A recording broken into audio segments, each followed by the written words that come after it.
Hey y'all, Dude79 here, just doing a quick mic check to make sure the mic sounds good and that you guys can hear us. Hope everyone's having a great start to their Wednesday nights. Really excited for tonight's show, got a lot of great shit to talk about. And yeah, really excited for tonight's show. How about you, Tom? I can't wait to see you all. He can't wait to see y'all. Thank you, Crash. Appreciate that, brother. We'll be live in just a moment.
Welcome to another edition of Banter and Babble. I'm the Dude79, and joining me always, my esteemed colleague, Mr. Fanboy Tone. Mr. Fanboy Tone, What's up? Well. Uh-oh. He's going to yell at me for last week. Hi, everybody. It's been a long time. So. Tone with a hat isn't right. Cuddles is not digging the hat, bro. I do wear hats from time to time. I do. I used to wear hats all the time, actually, and typically wear them backwards, but somebody's kind of capitalized that around here, so we both can't probably do it. Sorry, man. Marketing says I look better with it. So. But I do like my Third Eye. It is Third Eye Brewing Company, so Sexy. I said we'll allow it this one time because they're pretty awesome. Yeah, very much so. Very nice hat. So great price. Check out the Third Eye Brewer store, even though you might not have them. You want to have them. Great swag. But no, doing all right, man. Just day in, day out, getting that grind. Had a great weekend last weekend, so just trying to somehow make it through the week now after that weekend. So, what'd you get into? Where'd you go? Well, it was the birthday weekend. Which oh was boy! Sweet, and I normally. What are you, 47 now? Roughly. I normally don't like fussing and don't usually do a whole thing about it, but it did fall on a Friday this year, so there was a little bit extra fuss, I feel like. But Friday night was sushi for dinner. Sushi in? Definitely. Yeah, buddy. Definitely. And then Saturday, went and saw Godzilla -1, which was awesome. And then proceeded to watch the this is wild. entire extended version cuts of the Lord of the Rings trilogy. The extended from the cut. early Those are 2000s. 4.5 hours Roughly each. 4.5 hours each. You're looking at about 12 hours total, I think. And managed we stopped at 1 a.m. Sunday morning after getting the first two done, and then woke up the next morning, and then I think kicked it off about 11:30 and finished the last one as well too. So That's a commitment, and I appreciate that. Pretty awesome. I hadn't done that in a while. No, that's the first time the lady friend's seen Yeah, all she's not ever seen them, so it was really important that we did that so she could. One of my birthday weekend things was I want you to watch these, and I want to watch these, and you're gonna watch them with me. And she really liked them, so it was good. Listen, and I get it. Like Star Wars is a harder thing. That makes sense to me. That's hard to get people into and watch. I get that, but I always say, if you've not seen Lord of the Rings, once you watch Lord of the Rings, you enjoy them typically. Mm-hmm. I'd say more often than not. So, good deep enrichment when it comes I really to story, wasn't sure if I was building. I wasn't really sure if I was going to get into those movies when they came out. Mm-hmm. And after I saw the first one, I was at the theater for the second day. I was like, I got to see this day one. Like Yeah. it was just, I was invested. Yeah, matter of fact, I was 2001 when Fellowship came out, and I saw that in Celebration Cinema in Midland because I was living in Elma. Wasn't that the same And- year? Is that the same year? Clone Wars? Was that Clone, or was that No, When did the prequels come out? The first one came out like 99, 98, 99. okay? Phantom did, Phantom. and then Attack of the Clones, I want to say was like 2003. Oh, it was maybe? 2003. You're right. Something you're like right. that. Yeah, because I think it's 2005 was when 3. There was dropped, one so. year where some like two oh maybe it was Lord of the Rings and I think it was Harry Potter. I think Oh, those maybe two that one- came out maybe the that same did year. It come was out a that same monster year. year for Yeah. like fantasy fans. It was awesome. Yeah, big fan. I still have the extended versions when they come out on DVD. Yeah. The first set, the Fellowship, about the bookends. Yep. I wish I'd have gone with the rest of them, but yeah, no, I'm next is the Hobbit, so it's no stopping now. Passion of the Christ. You're right. I forgot about Mel Gibson's epic there. Right. What was I going to say? No. Here's the thing, dude. Like, Yeah. as much as I love Lord of the Rings, Mhm. and I love those three movies, I still have not seen any Hobbit movies. I am actually the opposite of most folks. A lot of people didn't like the fact that he took The Hobbit and pulled it into 3 movies. And I always say, like, if you're getting more Peter Jackson involved in a movie, and by the way, he got his hands in it after it was already in production. So he really? didn't have full production from start, to be fair.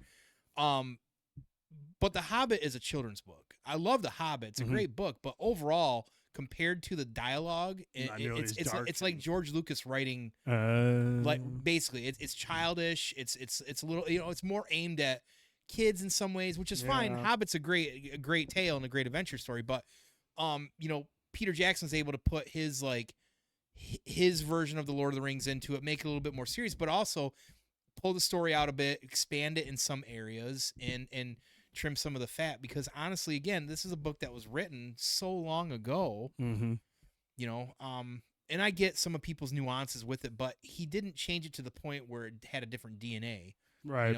It was when you go to, it's not like Rings of Power where it's not even the same thing anymore. But I mean, that's my point with all those things. Like, you have to make adjustments for certain media and things like that. But when you've changed it so much, it's not even the same DNA anymore. Then that's where I think a lot of people take issues with stuff. That's where I stand on it. And it didn't. It felt like, more Lord of the Rings, but just on a grander scale of The Hobbit. And I think the fact that he turned it into a trilogy was just fine. So it is worth watching. Yes. Okay. Very much so. And the extended versions, of course, too, which aren't as long. Not quite as long as Lord They're of the about Rings one. 3 hours, I think, on the extended. Oh, really? I don't even know if I would call anything 3 hours extended. I feel like that's kind of pushing it. Well, Martin Scorsese certainly wouldn't. Well, no, so. that's what that's what I'm saying. When I I think mean- extended edition, I Yeah. think 4 hours. There might be one or plus. two of them that's 3.5, but these don't hit. I don't think. See, 4. for me, 3.5, 3 hours. That's like okay, cool. That's a big movie. the 5 armies might hit 4, but Oh, anyways, welcome to the interesting. Lord of the Rings stream today, everybody. That's hilarious. You think there's an extended version, you're thinking, oh man, I better Yeah. fucking set aside 12 hours, and you're done in half a day. Like what That the was fuck? that was what I did, and that was the plan. That's all I wanted to do. So I mean, because honestly, this last year's been so go. So much has been going on, and like even on the weekends, going and doing stuff or whatever. Like I haven't had a lot of weekends where I could just stay at home. Mm-hmm. And if I'm gonna fucking do it, Oh yeah. might Well, as well. I don't blame him. I stopped by his house just before Thanksgiving to drop off a turkey leg that I made him, and Delicious. he's watching Godzilla with Mrs. And I tell you what, dude, like some folks love their audio, and some folks I wouldn't even pause it for you. love their audio. This motherfucker. I mean, I walked in and I thought Godzilla was like sitting in his living room, like voicing his displeasure about some popcorn or some shit. Like it was loud. This guy says fuck his neighbors and just cranks that shit up. It was deafening, but it was immersive. I mean, well, hey, like I told you, I got a 15-inch sub that didn't even have. It was like half game. I've got a second 12-inch sub that I want a daisy chain in there as well too, because the receiver can hold 2 subs. It was a very beefy experience. Yes. It was very cinematic, IMAX type of experience going on in his house. It was amazing. But what else you been up to, man? Anything else happened this weekend? Or I mean, obviously, happy birthday, and you had a good time, and you've been gaming at all?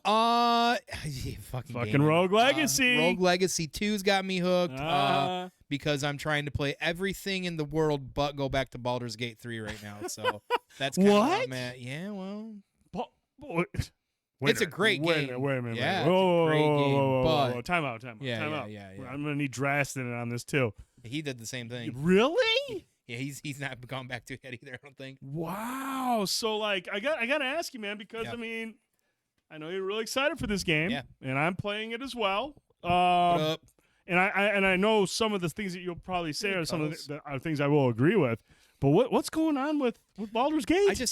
I have such limited time to play games these days that, like, even for instance, like last night, I had my kid's concert, had to eat dinner, go to this concert, time out stuff, blah blah blah, or I have to do this. I got contractor in and out of the house. My time to play games sometimes is an hour and a half at best. It might start at 8:30. I don't know. You know what I mean? I didn't get home till 8:30 last night. So, if I'm gonna play a game, I want to enjoy some of my experience and have some forward momentum. Progression. But the problem with Baldur's Gate, and I told you this from day one, you're going to be reloading a lot, and you do, because you'll go and do this for X amount of time, and then all of a sudden you're like, oh, cool, after 40 minutes, I'm fucking dead. And you gotta start over again. I don't like replaying stuff. I don't like doing things, that kind of repetition.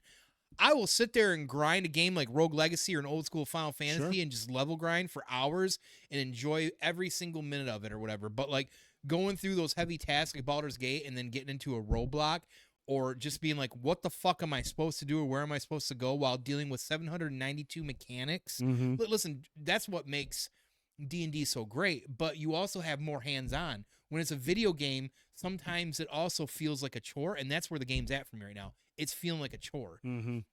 If I get through, cool, I got an hour to play tonight, and then my hour is me reloading twice. You know what I mean? So I'm trying to enjoy my time. You made an interesting comparison before the show. You said it was kind of like playing a Souls game, and it is in the essence that like in a Souls game, when you walk into a room with the boss, I usually get pieced out instantaneously. Right. So it's like, okay, I'm going to reload this. I can reload. I'll play through that. I'll challenge that boss 27 times in an hour. Whereas in Baldur's Gate 3, if things go sideways, it's like a death in Dark Souls, only it's a slow, painful death. Yeah. Because I mean, seriously, man, once you're dead, that's you got to go back. You got to start all over again. And like I'm at that point where I feel the same way that he does. But like I haven't quite lost I don't want to say lost the faith in the game because I know you like the game. There's things that you dig about it. There's things that I dig about it. Yeah. But like I'm so like I am not preoccupied with anything else. I don't have a Rogue Legacy in my life. I don't have anything else. I am just focused on Baldur's Gate and then obviously some Call of Duty because I got a Rage. But like I'm actually really digging, and it's funny because before the show, you and I were talking about I'm in the early stages of the game, and I was hitting on some story points that I had gone through, and you were like, "Wait a minute, what? You didn't meet this person, or you went through this first as opposed to that?" Yeah, I was blown. And I was like, "Yeah, man, that's what I was doing," and you were like, "What?" Yeah. And you're asking me like, "Did you get this character yet?" And I'm like, "Fuck, I need a barbarian style character like ASAP." And you're like, "You should have found one at the Grove." I was like, I didn't fucking see anything. I didn't talk to anybody at the Grove that was a barbarian or anything, or led me to anything like that. Yeah. And so it's just, but then I'm talking about my wizard, and this and that. And Tone's like, where the fuck did you find this guy? And I'm like, in the early stages of the game. Fucking no. So it's cool, like having those stories and telling those stories. Like, oh man, I had this experience with this boss or with this level, and you're like, you did what to get past this guy? And I was like, yeah, dude, I found these barrels, and I mean, it's pretty cool in that regard to be able to sit down and like talk about these early points in the game and like some of the decisions that you make or some of the outcomes or some of the characters that you meet are characters that you haven't met or even knew about, and vice versa with your story. I mean, you're talking about these characters. I'm like, I need a fucking tank bad, and Tone's like trying to figure out like what tank do I put in this battle. So it's like, Christ almighty, I need a fucking tank, dude. But overall though, I mean, it is a very challenging game. I'm starting to wrap my head around the combat. I'm starting to break up my party a little bit and kind of position them around the map so I can take strategic advantage of them and draw enemies in one direction and then strike from another direction with the hiding of the rogues. It's a very deep game, and one thing that you and I agree on, it is a game that does not really give you a lot of direction. Unless you're a seasoned D&D player, you probably won't know what the fuck is going on most of the time. Well, even then, I mean, you got to remember, like, when you're in a game, like, the video game just plays out differently. Right. Like, after post-battles, I've noticed things in the environment specifically. I'm like, shit, I could have done this. I could have done that. I could have done this. I could have...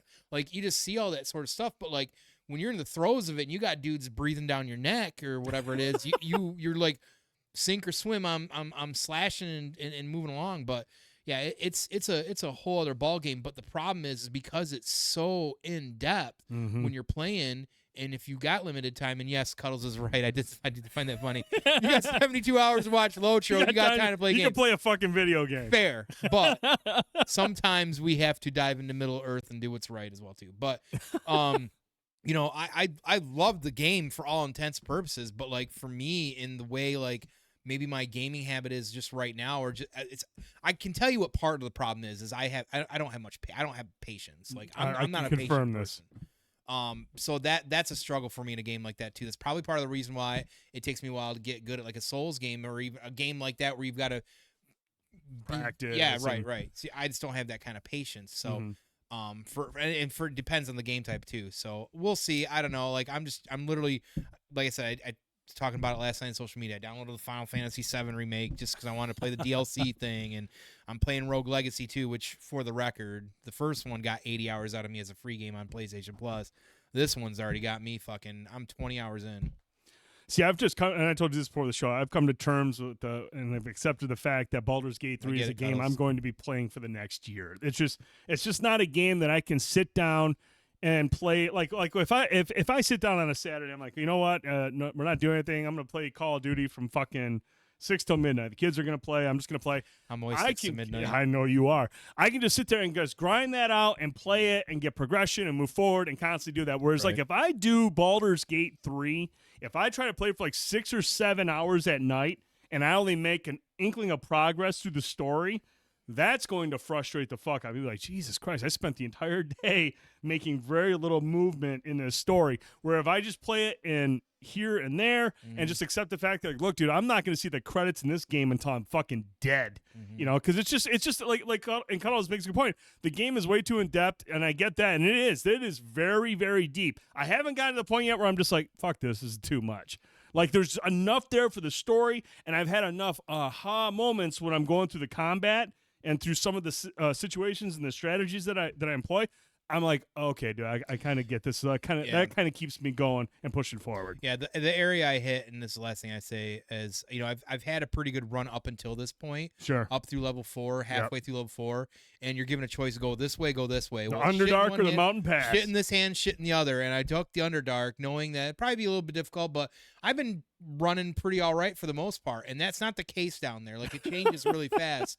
To the point where even like you don't know where you're going either is also part of the problem. I mean, yeah, there's waypoints, but sometimes the things aren't overly like, you know, it's really great, it's beautiful, but like even the one area I went to is a big arcane fucking tower with arcane turrets that you have no idea what you're doing. Like, oh, I got blasted by that thing. Yeah, I made it inside and was like, I got stuck. You know, they're like, well, I was looking some stuff online, like, well, you need this and this and this. I'm like, where in the fuck and at this point was I even thinking I'm gonna need that, or I would come across it. So again, and I hit a literally basically a brick wall, mushroom brick wall in that area, and I'm like, you know what, I'm gonna break for a little bit. Take a because, break. Now, can you leave the Underdark and go, or once you accept it? Yeah, I believe you probably could. Yeah, because I know how to get out of there. I can get out of there. I just wasn't sure if once you sit there and accept it, because that's why I didn't go in. I'm like, you know what? I'm gonna wander around out here a little bit more, try to complete as many side objectives as I can find to get my character ranked up. Because it didn't matter if I went to the Mountain Pass entrance of the Underdark. It was like, you're going to die. It was basically like this warning. You're horribly under leveled. I'm like, shit. And I know that there's the Myconids are down there too, the cute little mushroom people. I'm like, I want to try and see if I can fuck one. You know why? I don't want to leave right away, but here we are. That's hot. Yeah, Brian, you can, and guess what? It doesn't really fucking matter. Easy, he's still getting his shit pushed in. Yeah, because I was like, you know what? Fuck it. This is annoying the shit out of me. Because I'm in it for the story, and I love the menus, I love the mechanics. Oh yeah. But even then, they don't fucking matter. Yeah, it's I'm like I totally get that. Like I understand like the notion of dropping it down to easy so you can get the story in, and I don't fault anybody for doing that. I have an issue in my head where I'm like, okay, yeah, I'm gonna bounce this down to easy and just get into it. But then I have this pride thing in my head. It's just like, well, you're a bitch. Well, it depends for me. Like that's how I'm not like discrediting anybody that does it. I'm just saying it's a fucking. Well, it's hard for me to overcome that. It's just like, fuck. Yeah, and I get it. Like, and it's a trophy thing too. This game has no trophies built into that. Actually, it has nothing to do with trophies. Unless you do it on the hardest difficulty. So right, that's nothing. But anyways, I feel like I just get like irritated if I drop it down to easy and then I start, because typically I think the couple times I have done that, I'll drop it to easy and then the game is too easy and it's just like, oh come on, this is not the case. Some games are like that, and like the Uncharted's and like the Last of Us ones. I'm not looking for like. I don't like. I enjoy the third person cover fire. Sure. I don't get off on it. So like, I'm just trying to play through the story, and like, I'm just marching forward. So like, those ones I've always played on easy just to get done and move on to the next game. No, I get it. But I typically don't do that with RPGs. This is probably the first one that I've done that with in a very, if ever, long time. I don't usually do that. I was getting wrecked early enough, especially in that Goblin Village, and then when I went to the Goblin Camp. There was a couple times where I was just, or the Goblin Castle, I was just getting fucking annihilated. I'm just like, am I really this bad I didn't have that at big these of a problem. games? I mean, but I don't have the character I want. I don't have a tank that I can put out there to kind of maneuver my rogues around. Yeah, I got to sit there and throw a fucking cleric out there and hope her shield spell does enough to like withstand a barrage of hits she's about to take. And it's like, fuck, man, I just do not have the proper lineup for how I want to go about this with my two rogues, but it is fun, man. I like being able to kind of solve things and take my time and move things around. And like, it's to the point, dude, where if like I'm trying something out strategy wise and like immediately I know something, it's going to go sideways quick. I just load. I don't even fucking like go, well, we'll see what happens. And play it. I'll be like, nope, I can already tell this was a horrible idea, and I just go back to the load. So I eliminate the waste of time and just start over again and keep moving people around until they're in a spot where I'm like, okay, I feel confident with this. Let's go. Yeah, but the minute I feel like there's an issue, I don't even fucking see it through. I'm like, no, I know I'm going to see a game over screen in an hour if I continue this road. So I'll just re-fucking do it. Yeah, Brian, I agree. It's the same thing I thought too. It does. But overall, I dig it, man. Yeah. Like I said, it's fun. It's awesome. Like, hey, I got. But it's not as good as Rogue Legacy 2, apparently. Man, dude, certain Rogue style games are just built. I mean, it's in the name, right? Yeah, it's right there. But it's also a fucking Metroidvania. Yeah. Have you ever played that series? I have played Rogue. I played a bunch of. Dude, when Rogue Legacy came out on the Vita. Damn, dude. Bro, it was over, dude. Sorry, I'm late, fellas. Got hit with the sickness, sore throat, runny nose, probably the vid. Oh, Trick. Yeah, Trick just trying not to drive the fucking work. Yeah, he's trying to get out of work already. Yeah, we know. Don't even, feel better, guy. Yeah, right. He's like, oh, end of the year, I got some sick days coming to me. I don't have any sick days, even though I almost called in today. I was gonna be like, you know what, fuck it. I'm gonna go home, play Call of Duty, the new season's out, and get started on that shit. But no, I was at work. It's funny. He said Ghost of Tsushima. I almost actually downloaded that again, too, just to kind of. I debated platinum that too. That's how far I've come trying not to go back to Baldur's Gate 3. Know. I'm looking through all my games going like, should I plat that game? Oh, man. That Ghost of Tsushima was one of my favorite platinums. I really, really enjoyed that game. I almost want to go back and play some more of that Legends mode. That Legends mode was actually part underrated. And did you see what they're adding to that Last of Us 2? The remaster? No. So The Last of Us 2 is getting a remaster for like PS5 native version. Mm-hmm. And it comes out on no return mode. There's a no return mode that's added into the game. It's kind of like an additional mode that's like a roguelike, where you play through like different levels of the game, but you can play as different characters. Each character has like different perks to them. And like you start off, and I think it's just one life, right, Brian? Like you get one go and that's it. I didn't read I know there's a blog post that just came out yesterday or today that kind of went into it a little bit more. But you have one life across multiple maps.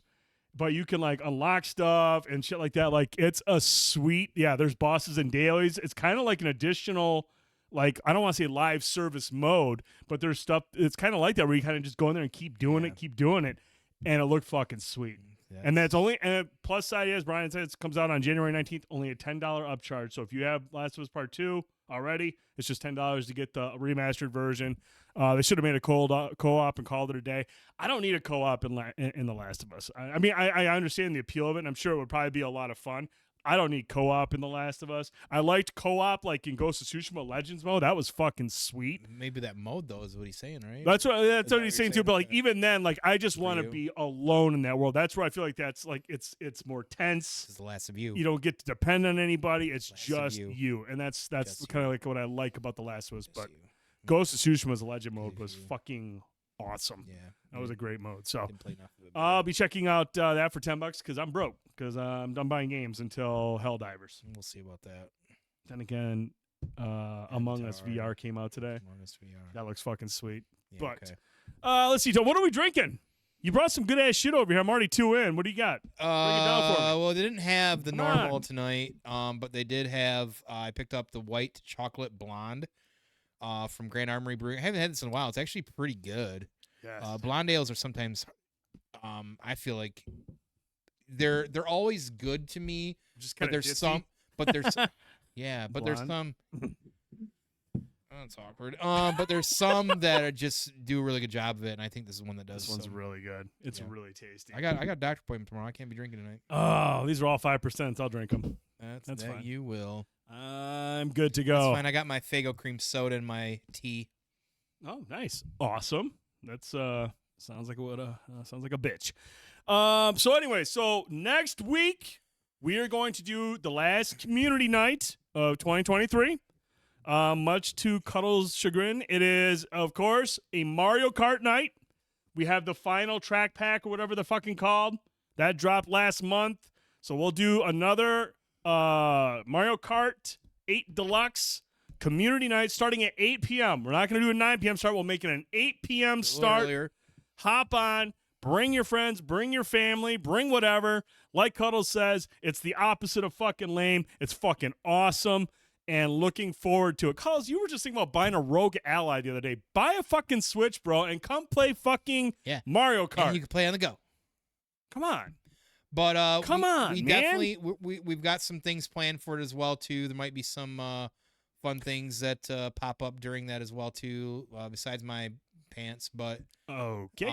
We might try to do a giveaway or two. So be there for that as well too. We want to kind of blast off the one last community night of the year to take us into the 20th, I believe it is. Yep, the 20th. Yeah, so next week will be Mario Kart, and then the 20th will be the final episode of 2023. We'll go on our Xmas New Year's break where I would normally just kind of recharge, but I'll just get drunk for like 2 weeks straight. So I'm looking forward to that. But we want to get one more community night in of some Mario Kart. So that'll be next Wednesday right here on Twitch, on Nintendo Switch, 8 p.m. start.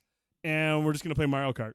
Just going to go crazy, try out the new tracks, and wrap it up with that. And then the following week, we will do the final show of 2023. So we'll have a lot of cool stuff going on these next couple of weeks. So we got that out of the way, Tone. We got our beer out of the way. We got what we've been up to out of the way. I think it's time we get to the show. Oh, yeah. We've got multiple topics to talk about tonight. We have not one, not two, not three, not four, not five. We have 6 fucking trailers tonight. It's crazy. 6 trailer reactions. And there's like 3 or 4 that couldn't make the cut. There was a lot of shit, a lot of trailers that dropped this past week. Sorry, what could Jay Hill just made me giggle? What Jay Hill say? What did he say? Me of I'll take an edible and play my Mario Kart 64 to reminds me when you hand a kid a controller playing with you. Like, because perfect. he gets ripped, so he's really gonna think he's in there. So I like his plan. If I did that, I might as well tuck my dick between my legs and watch cartoons like the rest of y'all. Man, he sounds like he wants to be such a tough guy, but I bet he's a big old he likes softy. cartoons. Everybody likes cartoons. Everyone loves cartoons. Yeah. Oh, go. Perfect timing, Miz. We are actually starting finally. Yes, we Perfect. are getting started. 6 trailers. What the fuck came out besides, hey, man, there was another Ghostbusters trailer? No, I'm just fucking with you. We got a lot of good trailers. Really hyped about that. But, Tone, yeah. Speaking of hype, let's get to our first topic. I wanted to get your thoughts on this last week. Dude, he's back. CM Punk is back. Look at that. Look at how happy he is. He's back on WWE, and he got a hell of a pop when he came out. And, Tone, I had to get your thoughts. Go home, you toxic piece of shit. Oh. That's all I got to say about it. Really? Yeah, he's toxic Phil to me. I'm not saying he wasn't the only one that had issues in AEW, but I do believe, I don't care who you are, common denominator. Listen, if somehow your name's also in the hat every fucking time, you're part of the fucking problem. And a lot of fucking wrestlers aren't fans. There are plenty that are. Hey, it's two sides to everything, right? And he got a massive pop. But what I find funny is that the same fans of the current federation that he went back to, that he said he'd never go back to, because hell has now frozen over apparently. All right. That were giving him so much shit for going to AEW are sure sucking on his tip now, aren't they? Oh my! Fucking hypocrites. Nobody has integrity anymore. I swear to God, you can't have integrity anymore. People don't even know how to spell the fucking word. Well, good. Go back there, create toxic hell, and in a year or two, you'll be done again. So go make your fucking money.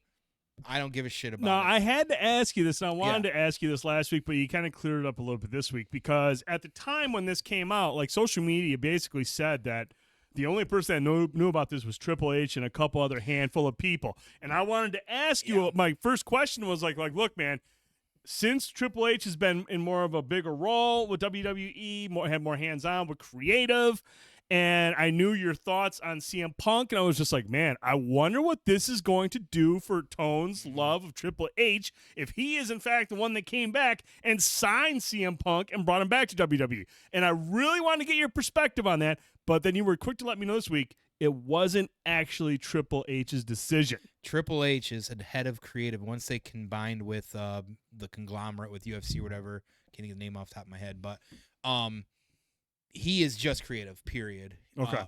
That's basically it. He said in 2021 when he signed with AEW, he's like, he's your problem now. That's literally what he said. Oh, really? Yeah, that's what he said to AEW out in the ether.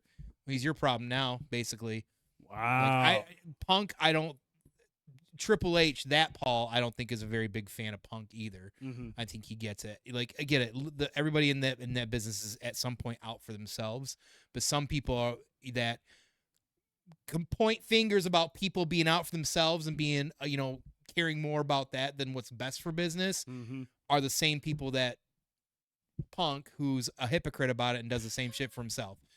It was Nick Khan apparently that greenlit this whole thing, because at the end of the day, I get it. Why? It's money. He's a draw.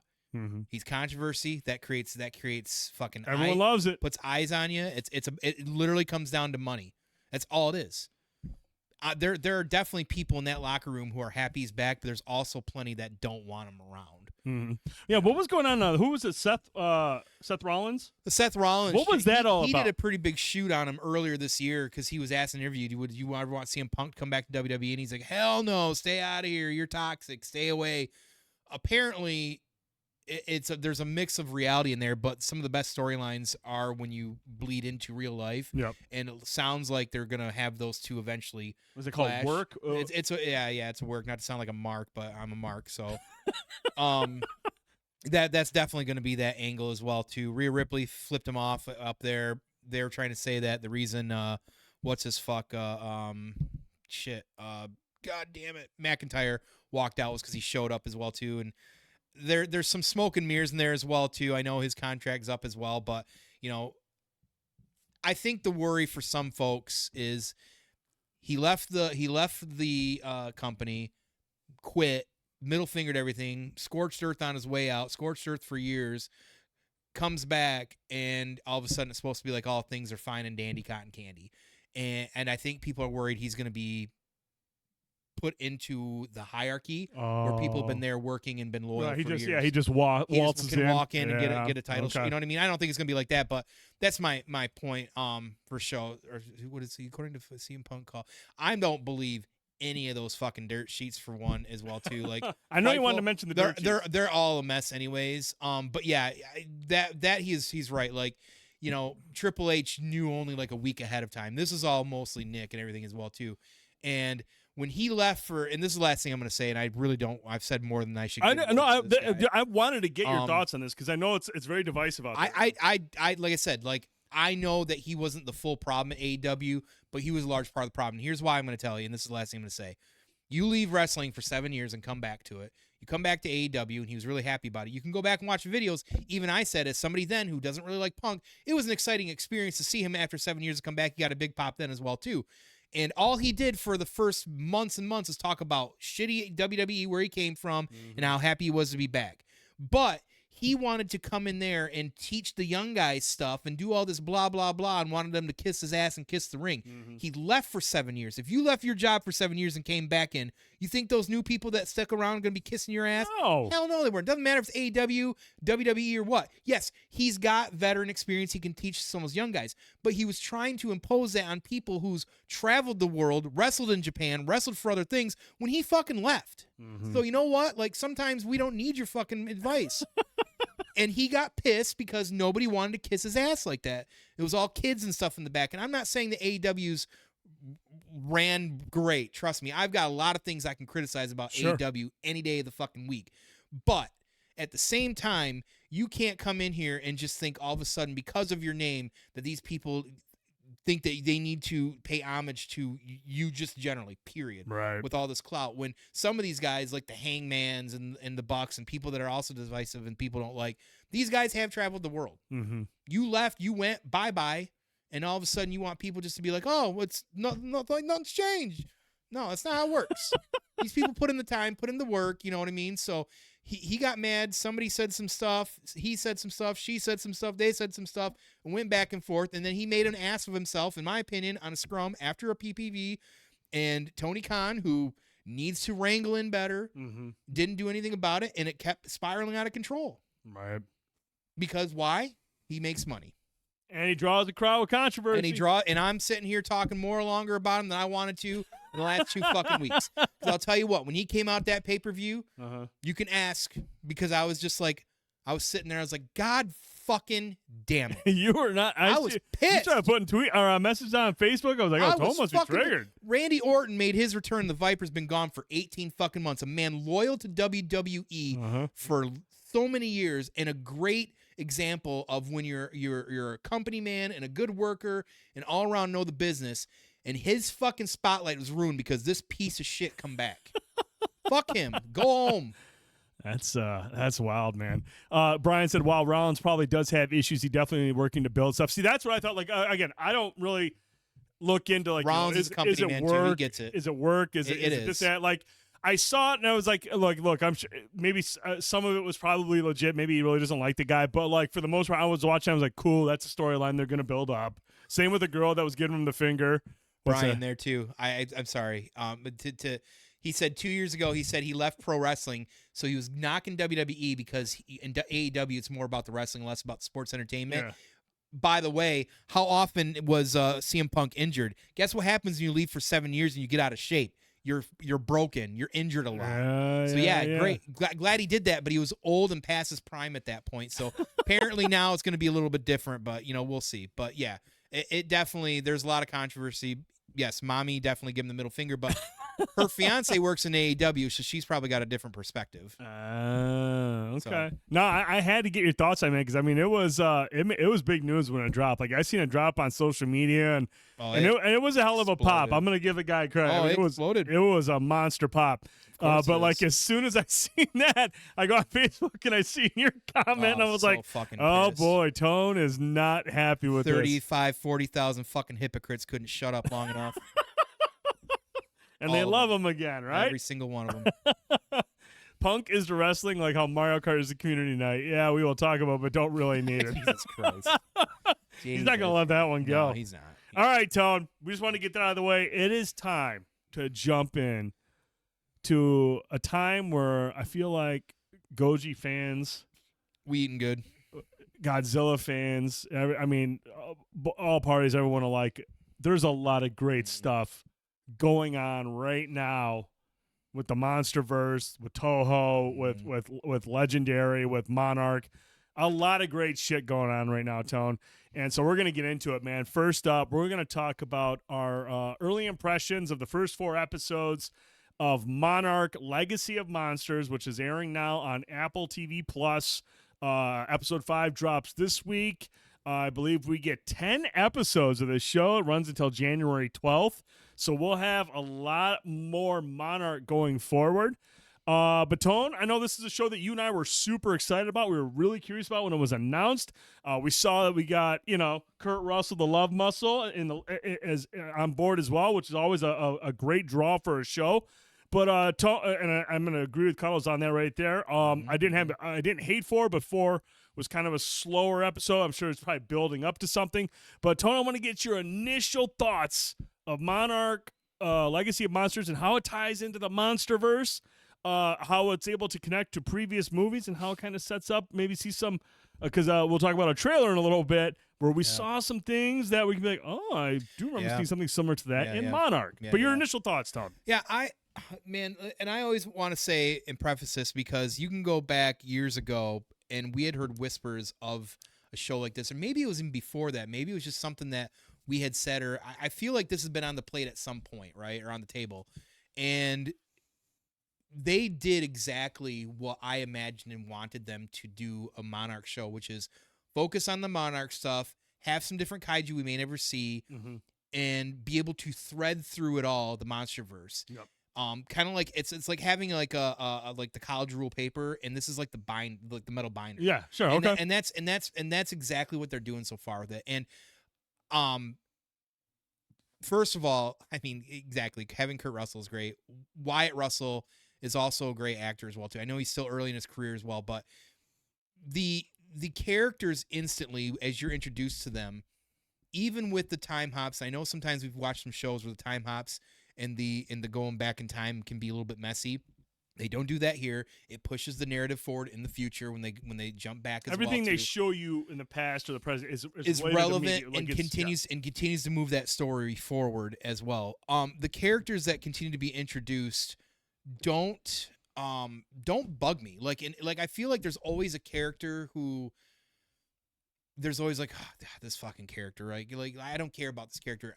Even the character like the one lady who's kind of talking to the son there, like there's some Mystique going on there too, which you're kind of curious about. You kind of start finding a little bit about that, but you're like, Mystique, she's got some mystery, she's got some tie-in to it as well too. Computer hack. Yeah. So I feel like she's going to continue to grow to be like relevant to the now and things in the age. She's got some kind of connection. There's something going. I think there's something bigger at play there as well too, but we'll see. But no, I feel that they've done a great job investing in like the story, the characters, kind of setting up Monarch from like the get-go, making certain things that was talked about in Skull Island make sense, because now you're realizing that some of the characters is this character's grandpa or this character younger, which is crazy, or whatever it might be, right? So you're getting all those things in this series, and in 3 episodes, and I'll get to the 4th here, I just felt like, damn, I feel like, I'm getting more the context that I wanted. And even though it mostly kind of focuses on Godzilla as well too, kind of at first, I suppose. Yep. They crisscross the G-Day. timelines and things like that. There was some spots that you see like early on from like video footage and some of the movies or like some of the Easter egg spots after the scenes and stuff like that. You're seeing the thread, and there's comments and there's nods and different stuff. So it's doing everything I really wanted to do, but it's also creating like new monsters or new stories or things you've never seen before or whatever it might be, or referencing back like the whole scene when I realized clearly who Durs was playing. I say Durs because that's like that he's playing John Goodman younger, which I missed that for 3 fucking episodes. And that blew my mind even then when you told me that too.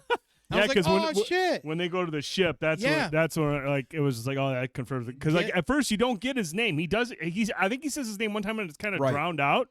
But like when he gets to the ship, and I remember his story that he was telling Sam Jackson when they first arrive on Skull Island. There's that scene where he talks to Sam Jackson about the ship that he was on, and once he got on the ship, and then I seen his footlocker with the name, I was like, oh, okay, that's what it is. Yep. And they've built some good tension. And I said, like, listen, it's rare when a TV series or TV show can do certain things. There's only a few of them that really can do this and do this well. And so far, it's done this at least the first 3 episodes.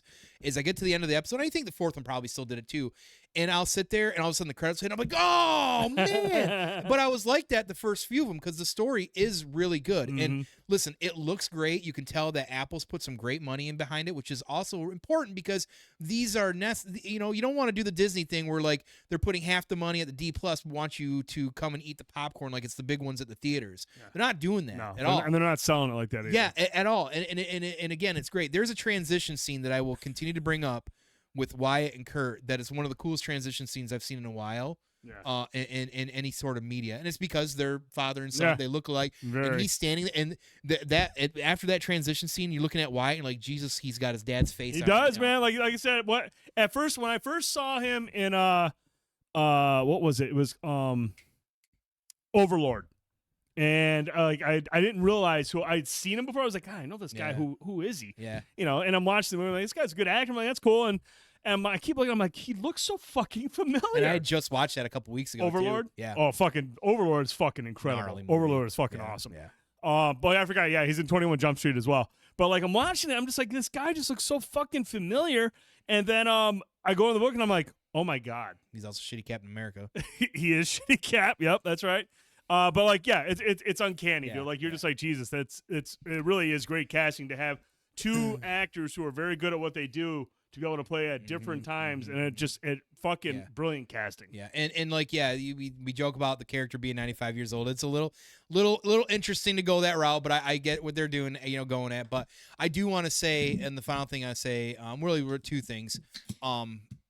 Episode 4 definitely wasn't as like gripping as 3. They dove into a little bit of like I don't know what they were diving into the 4 a little bit. I don't know if it was I don't want to say mysticism necessarily, but like I think it was more or less just focusing on the impact of the Mutos or whatever what are they called? Not Mutos. Well, I'm talking like when he's lost in the snow. Yeah, that's what I'm saying. Well, I mean, that's what Kurt Russell's character says. He goes, these Titans have a way of affecting the area, which is, and I think that's kind of what like the focus was, like how interesting, and I'm kind of like a Bermuda's Triangle, type of thing. And I kind of understand. I get it. It was just a little.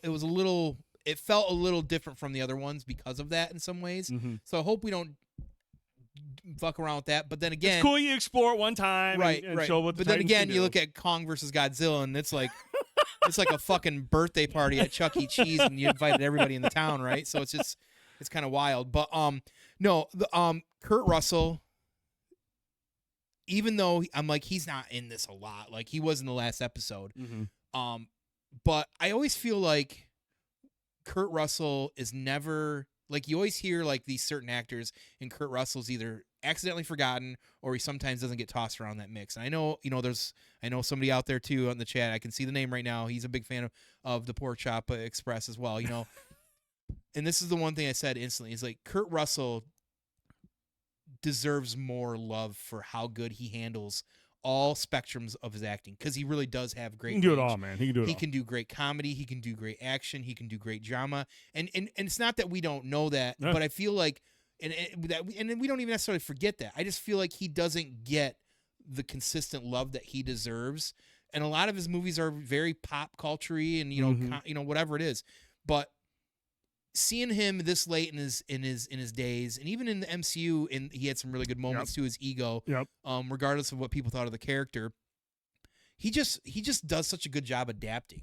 And like, I know he's 95, but he feels. I was already Captain Captain Ron was in Ron. my head. Trust me. Gotta love Captain Ron. Just seeing him at the end of his days in something that I love like this, and having him just, I feel like acting the fuck out of it, but having his son with him as well too. There's just something magical about that that I feel like we're not gonna see anything like that in that sense. I'm not saying people dislike Kurt Russell. I'm just saying that he doesn't get enough love that he deserves.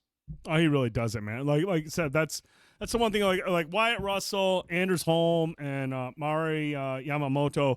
They're all really good. They're the main core of the young chemistry. crew. They're all really good, and I love having them there. And it does add some credibility to those characters, and it keeps you engaged when you have good actors doing good things. But for me, man, it's always about Kurt Russell. Like you said, there are, and to answer Crash's question, do people dislike Kurt Russell? If they do, they're a fucking commie, and they don't belong here. Kurt Russell is he's steady. It doesn't matter. He's just that steady balance in any movie. If he's there, you know the movie's gonna hang on and it's gonna make it. No matter if it's a bad movie. I honestly can't think of a Kurt Russell movie. Like for example, if I were to say if there's one movie of Kurt Russell's that's probably bad in some ways, I don't think it reviewed very well, was Tango and Cash. I thought you were gonna say Soldier. No. Not so. Like Tango and Cash. Like it's a goofy ass movie, but it just works because Kurt Russell knows how to take these characters and just make them so relatable. No matter how fucking dumb the storyline is. Yeah, it's a dumb movie, but it's a dumb movie, but it just fucking works. But he's also dude, like the characters like that just have had a profound impact on my life growing up. Snake Plissken. Yeah. R.W. McCready. That's the joke you made out there. At the thing. Yeah. Jack Burton. Yeah. I mean, Wyatt Earp. I mean, he's he's always fucking awesome. Yeah. In everything he's in. Yeah. I mean, Tombstone is seriously, other than, dude, for like most quotable movies ever, there's like Tombstone, there's like The Big Lebowski, and then right there. I mean, just like he's just that good, dude. Yeah. He's that good. He is, and it's funny, and I know we're going to go a little bit left, but it's because we love you, Kurt. I just watched Demolition Man last night. I'm telling you, man, Demolition Man's fucking amazing. It is, and I got to tell you, I watched it because of that stuff I was saying about that wrestler who took it from Simon Phoenix. I'm watching it mostly because of him. But what I did notice, like, listen, I love a lot of old school Sylvester Stallone movies. Watching a movie like that, it is a little tough. Some of those 90 movies, early 90s. I think that holds up incredibly well. Sure, yeah, it's still enjoyable. But what I did notice is that, I mean this in comparison because you said Tango and Cash because it's Sylvester as well too. Some of Sylvester's acting in some of those movies at times were actually not that great. No. As opposed to somebody like where Kurt Russell you got in a role. I can't remember watching a movie where like Kurt Russell, I was like, ugh, that's a bad choice. Right, but there's movies I've seen Sylvester Stallone and I'm like, ugh. right. Real Sylvester Stallone, right? I mean, just for comparison's sakes, because I know he gets brought up in a lot of stuff. But regardless. There's one Kurt Russell movie, and I can't remember the fucking name of it. His wife gets kidnapped. Brennan Ware? No. His wife gets kidnapped, and like it's by a guy who's driving a truck. His car, breakdown. Oh, I thought you were gonna say Over the Top. No, it's called Breakdown, and like his car breaks down. Like I think they're like on their way to like Vegas or somewhere out west in the desert, and his car breaks down. And J.T. Walsh, who's extra creepy in the night, he's an awesome character actor. J.T. Walsh, he's dead now, but he was fucking awesome. He's the bad guy. He kidnaps his wife, and dude, it is an intense movie where like Kurt goes like over the top. Another movie I love him in. What's the Grindhouse? What's the one where he's the car driver? Oh, Planet Terror. Yeah, dude, he's fucking amazing in that movie. Breakdown is fucking dope though, man. I am a huge fan of Breakdown. It is a very, very, very intense movie. Christmas Chronicles. My kids love his portrayal as Santa Claus. Huge fan. So, Death Trap. I mean, look, dude, Kurt Russell is a made man around these parts. And when I seen he was involved with this, you could have easily thought, and I mean, honestly, take another actor. If somebody else from that era shows up, I'm thinking they're there for the paycheck. But Kurt Russell is always he's in, dude. And he's going to give you everything. And he's going to just have that screen presence, that gravitas that you need to have to anchor down a show. And I just love seeing my man. Why wasn't he ever in Expendables? Death Proof. That's what it is. Death Proof. That's Why the was card. he never in Expendables? You know, that's a good-looking question. He wasn't in those. What? He wasn't anywhere in those. I don't think so. I don't. I mean, they're not Academy Award-winning movies, but I refuse to watch the fourth one. I refuse to watch the fourth one. I only watched that one. When Harrison Ford showed up in the third, I was like, okay, that's the only like saving grace. But it was just like, I don't know. That's weird that he's never been in that. And I loved him in what was the hockey movie about the USA hockey team? He was the coach. Oh fuck. Miracle. Miracle, yeah. He's fucking awesome in that, dude. Like I said, man, I can watch anything with Kurt Russell.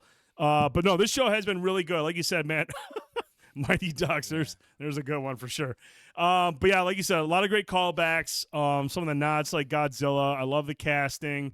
I do like when the monsters do. It's a show that it's so well done story wise, dude, that you're almost forgetting that you're watching a show that's about fucking monsters. And when they do show up, yeah, it is. But I mean, you don't mind that they're focusing on the Monarch side of things, because I think Monarch is the one thing out of all the legendary movies so far where you're kind of like, I want to know more. Yeah. Yeah. I know everything there is to know about Godzilla and Kong and all the other guys. I don't know shit about Monarch. And you have a really good story explaining that. So I don't mind the break from the action from the monsters. Even though when they do show up, they're nice.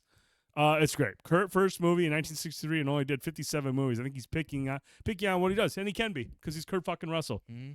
You know? He just does what he wants to do. I fucking love that movie. Stargate? I said it's one of those sci-fi guilty pleasures, man. Him and James Spader? Dude, yeah, I fucking love Stargate. Well, because it's all about that. I don't know. I don't want to get that. Let's go down that rabbit hole. I mean, if you want to have a Kurt Russell show sometime, we're not going to get into that. I don't need a show going until 1 o'clock. Moving on. My bad. All right, Tone. So we're going Monarch. Definitely watch it. Check it out. If you have Apple Plus, definitely watch it. It has been really, really good so far. Episode 4, I agree with Cuddles, was a little bit slower, but I think it's going to be build up for the next episode. We're going to get some more stuff, and it'll probably pick up from there. So I am confident. They've got me invested. I'm in. I'm in for sure. The characters, yep. Everything in their story, characters, I'm there. Yep. All right, Tone. Moving on. Now look, I have very little recollection of any of the old school Godzilla monster movies. I used to watch them all the time at my grandparents' house. She had them all on VHS, and I was like, okay, cool, man. I watched these, and they were fucking dope. And then I took away, and then the last one before that was 1998's classic Godzilla with Matthew Broderick. And then obviously 2004. Now, the movies I have not been too familiar with lately are the Toho ones, like Shin Godzilla. Is it Shin Godzilla? Well, so Toho didn't have the property and the rights to Godzilla for many years. Right. It's been bouncing around, but yes, they came back into it swinging when they got the rights back, and did Shin, if I remember correctly. So I haven't seen Maybe Shin Godzilla. Or they weren't building movies, anyways.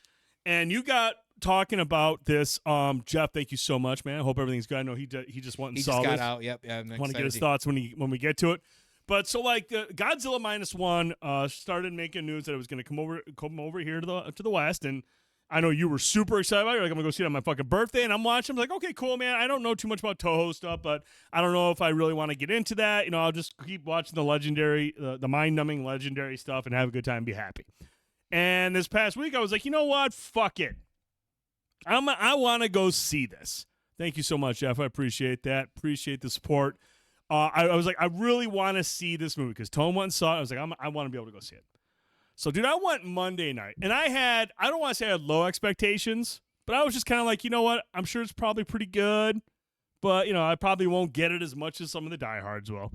And, you know, we knew about the reviews. There was already rumors, you know, we saw the reviews coming in slowly. Like, oh, people are really liking this. It's reviewing incredibly well. Because you got to be careful. About a month ago, it hit Japan first. And you know, like over there, it's more than that. It's a phenomenon. It's part of their DNA. It's kind of a biased audience. Yes, even seeing that, though, I'm like, well, those are pretty high scores. But, you know, we got to wait.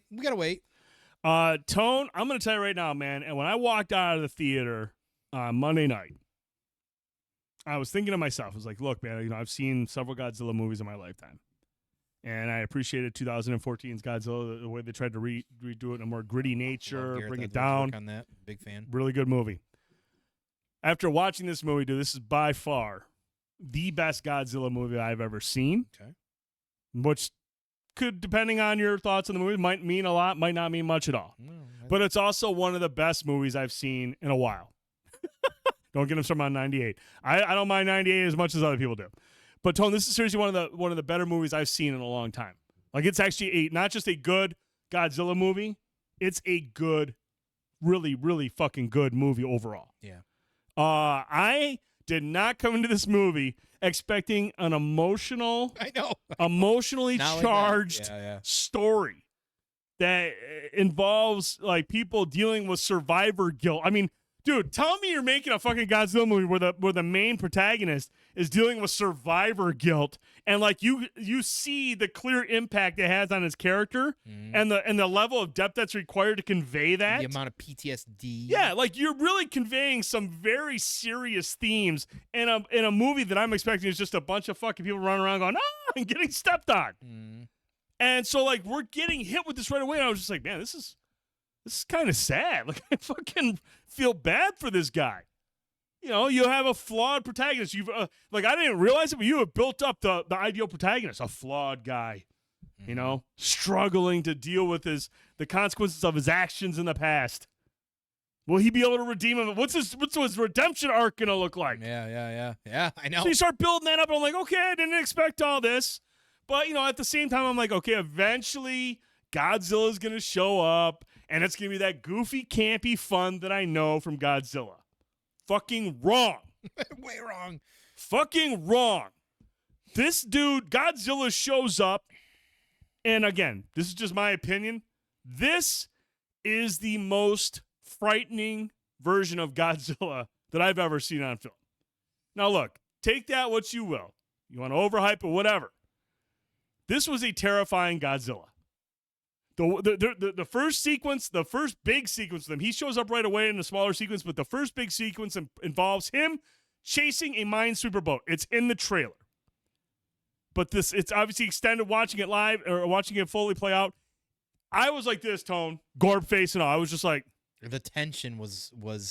It was masterfully shot. The soundtrack was masterfully built around this scene. It was tension, and it was horrifying. Yeah. I mean, and dude, and we talk about it for the show, a very clever nod to Jaws. But that's not the worst part. That's not even the scariest part. Yes, that sequence of events is terrifying. Godzilla looks fucking creepy in this movie. When they get up close on his face, I'm like, you're fucking creepy, bro. Obviously in the 80s and all that, before that guy in a rubber suit, oh, he's cute and adorable. You know, 98 Godzilla, what is that? New Godzilla, pretty scary, but I mean, still Godzilla. This one, when you look at his face, you're just like, you are fucking terrifying. Yeah. But dude, the moment where I was just like, okay, dude, this is out of control, is when you see the devastation that he can cause. Not just by walking around and swinging his tail. I've seen Godzilla use his ray of fire, whatever it's called, the fire ray or heat ray, several times in many movies. This is by far the most devastating ability that he has.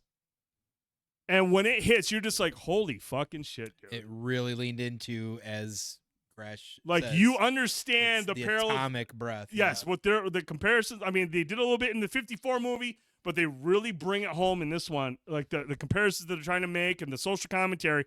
And I was just like, holy fucking shit, dude.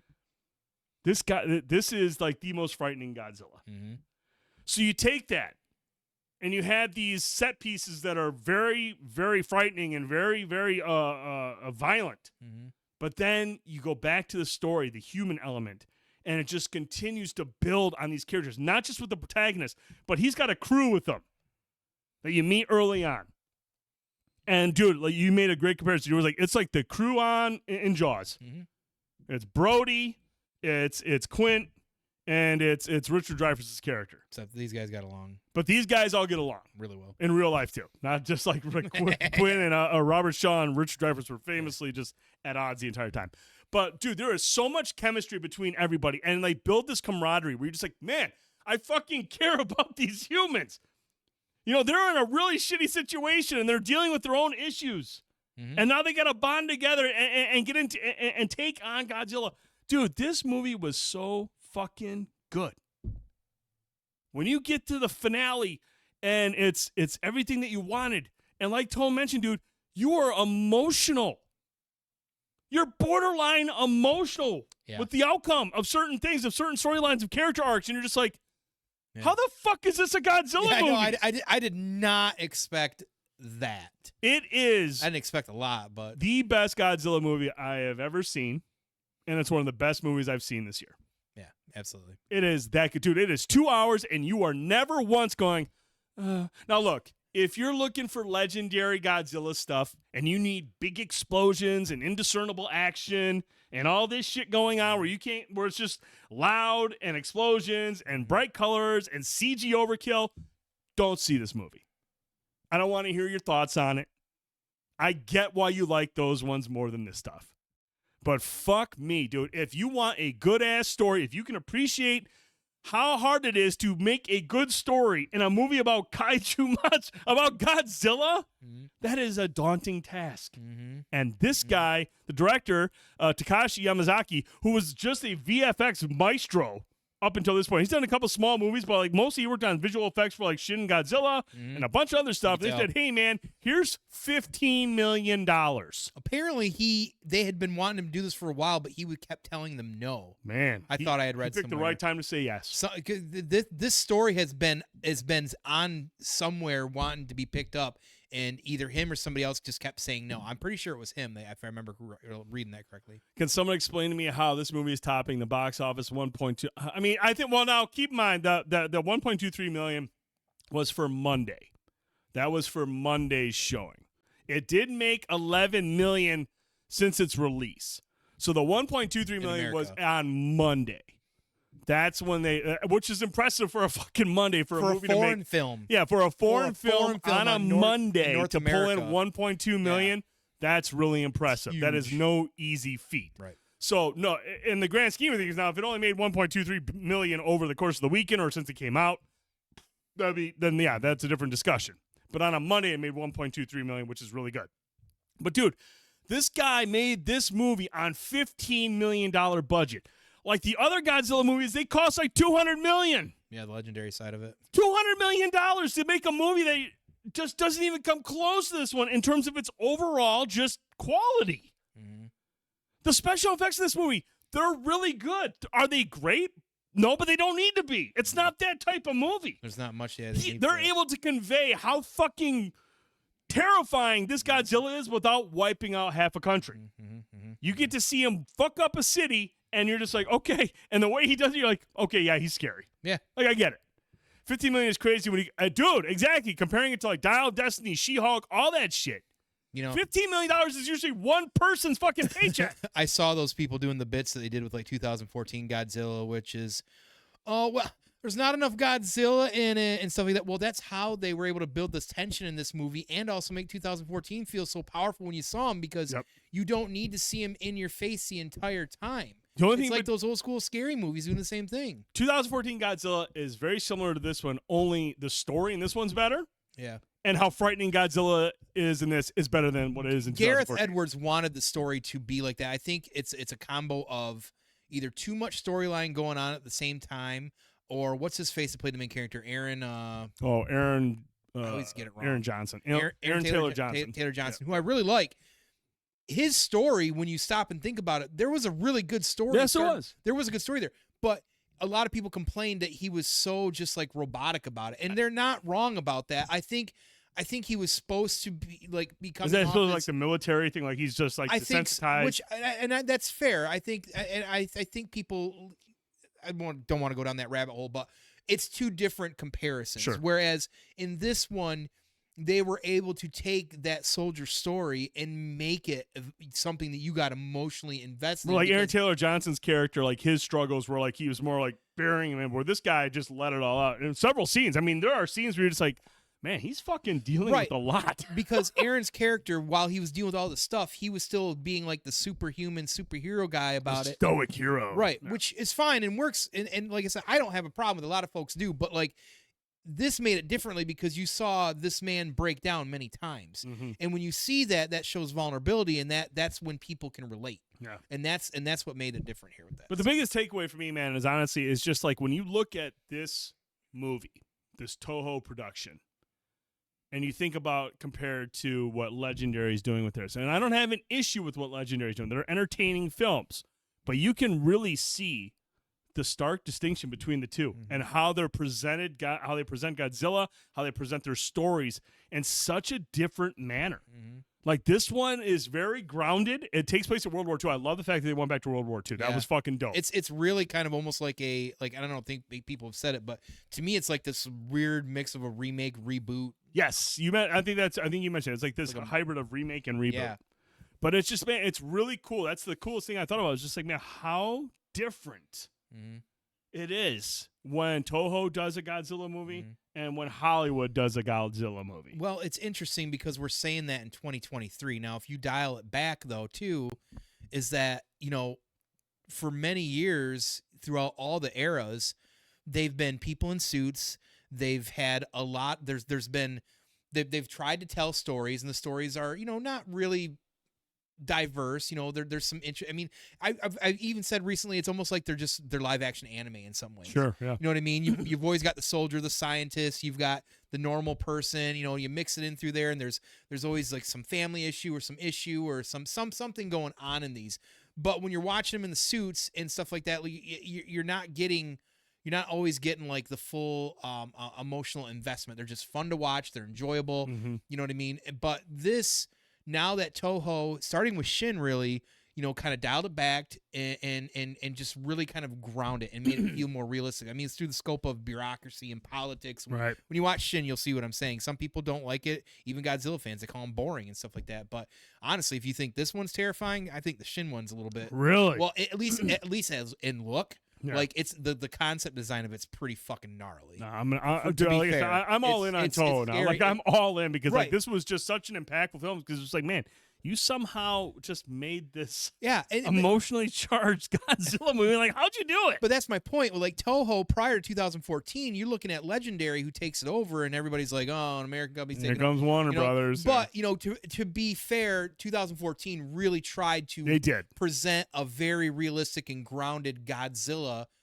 And it didn't resound well with everybody, and they were like, "There's not enough Godzilla." So then they go to King of the Monsters, which is a personal favorite because it mixes a lot of that old school Toho feel, monster battles, but still there's stakes involved. I mean, Rodan's piecing out entire fight squadrons. You know what I mean? There's a lot going on there as well too. Now Legendary, especially since you look at After Skull Island and they got Monarch, but now you're looking at Kong versus Godzilla, which to me felt more like old school campy kind of Toho, like you're watching guys in rubber suits again. Yep. You know what I mean? It felt more like that. And moving forward with the next Godzilla and Kong as well too, the New Kingdom, it feels the same thing too. Like they're almost, it's almost like they're descaling and Toho is kind of like progressing differently. Right. It's really weird. Awesome. But the point is, and I'll get into this movie here shortly, is that we are in a time right now, and this is weird for a young kid like me, in mind to think that we're in a timeline right now where like we're getting multiple types of Godzilla content, starting even with some of the cartoons and animes over the last few years. Extra contents, we're getting compendiums, comic books. I mean, there's always been that stuff. Yeah. But I think Godzilla just kicked the shit out of Superman recently in DC Comics. You know what I mean? He did, so he's fought the Avengers and the Justice League, but we're getting Toho coming up out of nowhere, creating these very thought-provoking stories, making Godzilla a horror element almost at this point with a really good, like, enriching story.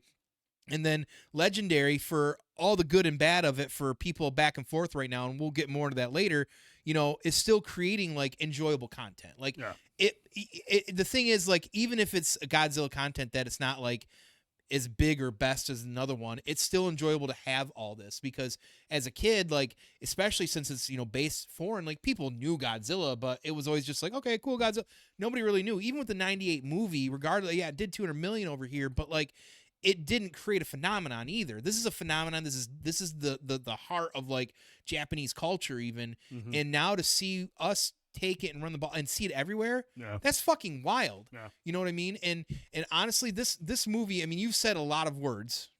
So it's hard because like, but that's the thing. Like when you see a Godzilla movie, usually like I would just be like, oh, it was fun, it was exciting, things blew up, and that's why I'm fine on it because like I would rather right now hear your perspective on it because you aren't as ingrained into that DNA as I am. So exactly. Like you already know I'm gonna like, even if it's a shitty movie. Like, listen, I didn't really like Kong versus Godzilla, especially at first, and it's grown on me, but I still enjoy it for what it is because it's still getting kaiju fight, and I'm a sucker for it, right? But to hear somebody like you who isn't ingrained, went into it not knowing what to expect. Yeah, you're seeing good stuff out of it on the reviews and everything, and then you're going in and seeing, you're like, did Scorsese write this movie? Like, you know what I mean? Like, yeah, right, exactly. Like, but so for me, like, all the words you said are definitely things I'm going to agree with. I loved this movie coming out of it. Like, I didn't expect going into it to have a Godzilla movie that actually moved me in an emotional way, because the characters were written so good. You're so ingrained. You care so much. So going out of the theater and sitting back and watching that and just like, oh, it was dusty in there a couple times. Like, what's going on there was kind of surprising for me as well too. And to see this in this kind of live action, even after seeing Shin and how good this looks, they took the old school design. Yep. They went back with the old school design because it is Toho's, and Shin had still kind of some of that look as well too. But they digitized it again, and because that was also my concern too. Like, I get Legendary's doing the thing with the digitized, and we're all doing the CG. Part of the thing about the old movies was that you enjoyed that. They're on small sets, and there's two dudes duking it out, right? And I mentioned to you before the show, I was like, I feel like that's why he's kind of like, I mean, look, $15 million doesn't give you a lot to a wiggle room to like make stuff. And obviously there's got to be cuts that got to be made in terms of special effects, but you can still do it very smartly to where like it looks great, but there are cuts being made. And I remember watching when I looked at Godzilla, I was like, okay, first of all, his eyes are fucking frightening. Like, he is scaring me. But he also kind of had like this very static way about him when he'd move around. Like, I don't want to say emotion, but he wasn't like in the new ones where he's like constantly looking around. I mean, this guy was like a very static moving figure, and I was like, I wonder if they're kind of paying homage to the rubber suits, because I mean, you didn't have a whole lot of functioning ability in the rubber suits. No eyes that blink. He just stared forward with those dead eyes and just like, you kind of got a little bit there, but they also kind of added just enough to where it's like, okay, it doesn't look super static or super stale. He's got some movement to him, a little bit more in this and that, but like, his eyes, dude, when he is in the water chasing the Minesweeper, I was just like, that is fucking terrifying. Yeah, they managed. I told you, it was like looking at the Jaws eyes. Yes, that almost like, I just want to eat you. I'm not thinking about anything else. The right kind of dead eyes. Like, just like these are scary and terrifying. And I'll say that, again, all the characters were great. The things, like I said, you said a lot of words that I totally agree with, but what really got me, and I was waiting for it. Hit me. As soon as I heard it, I was waiting for it, and he hits town, and you get the visuals that you expect. You get the old school trope of the train as well too. And I was going here, the train. I was like, oh, that's awesome. You start hearing his actual theme song hit, and I'm like, motherfuck, that's all I needed. Yeah, that's all I needed was to hear his theme. The soundtrack, you guys, it's available everywhere. Just fucking download it. It's fucking amazing. Yeah.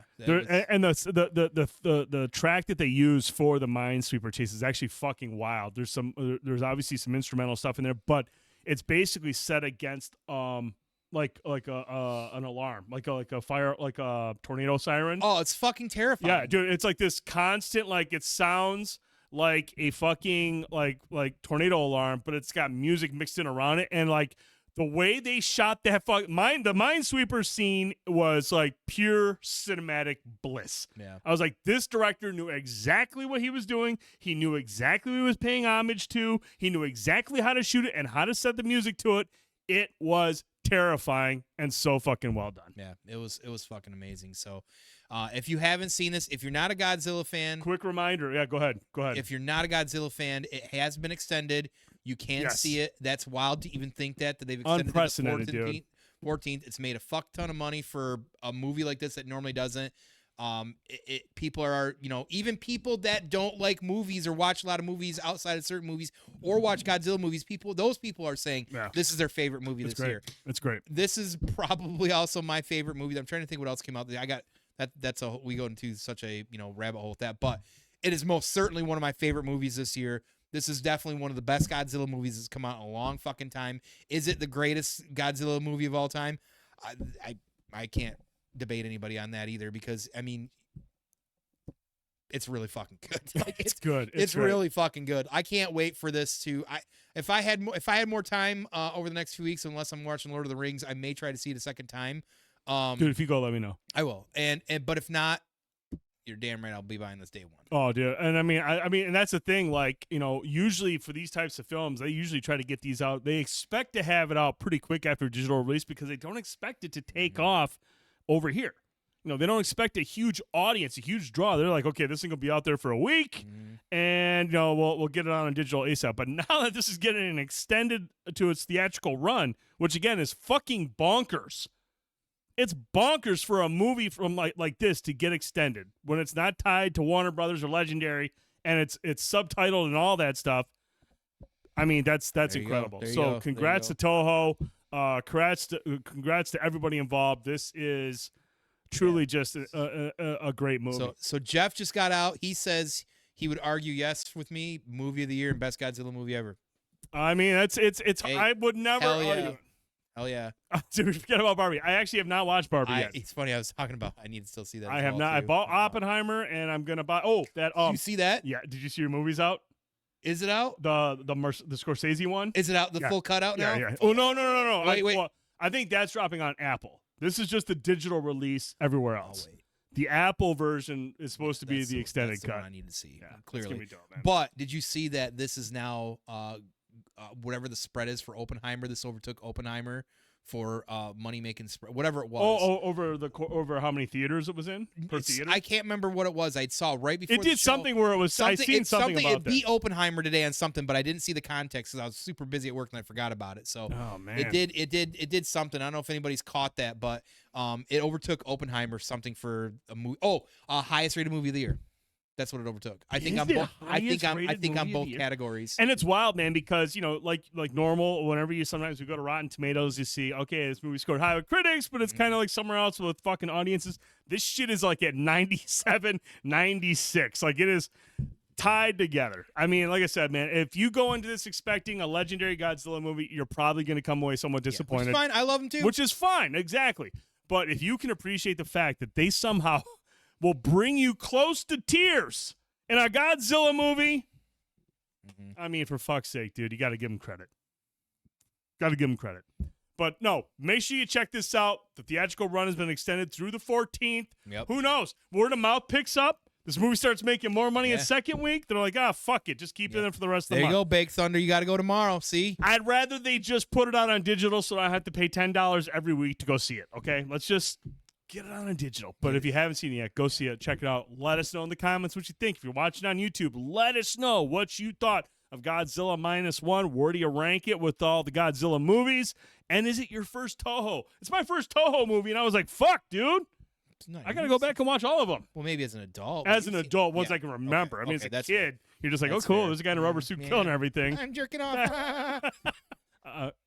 That's personal and none of your business. All right, Tone. I mentioned it before when we started the show. We don't have the typical 3 or 4 trailers. No. We have a 6-pack of fucking trailers, bro. Oh, fuck yeah. A 6-pack of trailers. Oh, shit. Let's drink them. Let's fucking guzzle this shit down. I got a doctor appointment. I can't. He's so tired. He's got to go to the doctor's tomorrow. I'm going to be hungover because I'm going to hop on and play Call of Duty and the new season's out. All right, Tone. So we're going to stay on the Godzilla train. Okay. We have to stay on the Godzilla train. We got a new trailer Choo-choo. for Godzilla and Kong, the New Empire. Let's check it out.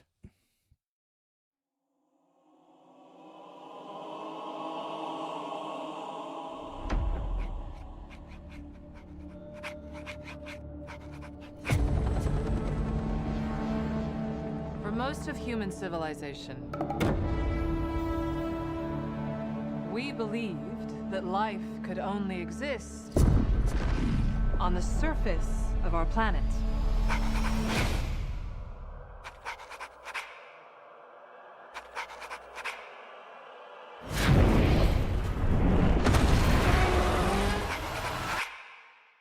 What else were we wrong about? Welcome to my world.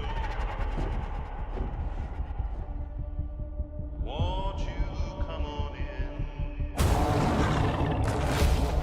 This world has more secrets than we could possibly imagine. Miracles I get. Still now and then.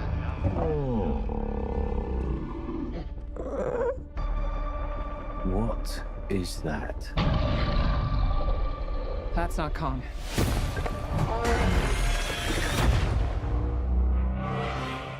What could have done this?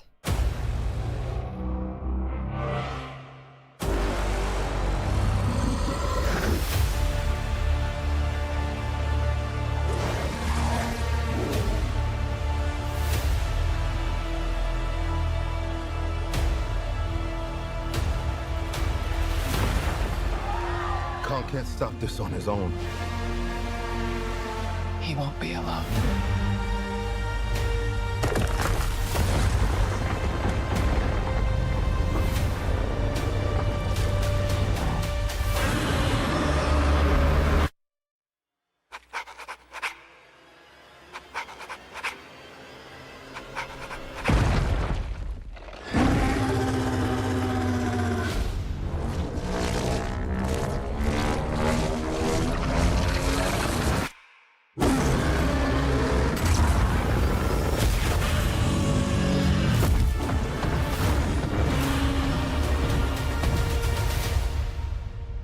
Welcome to my world.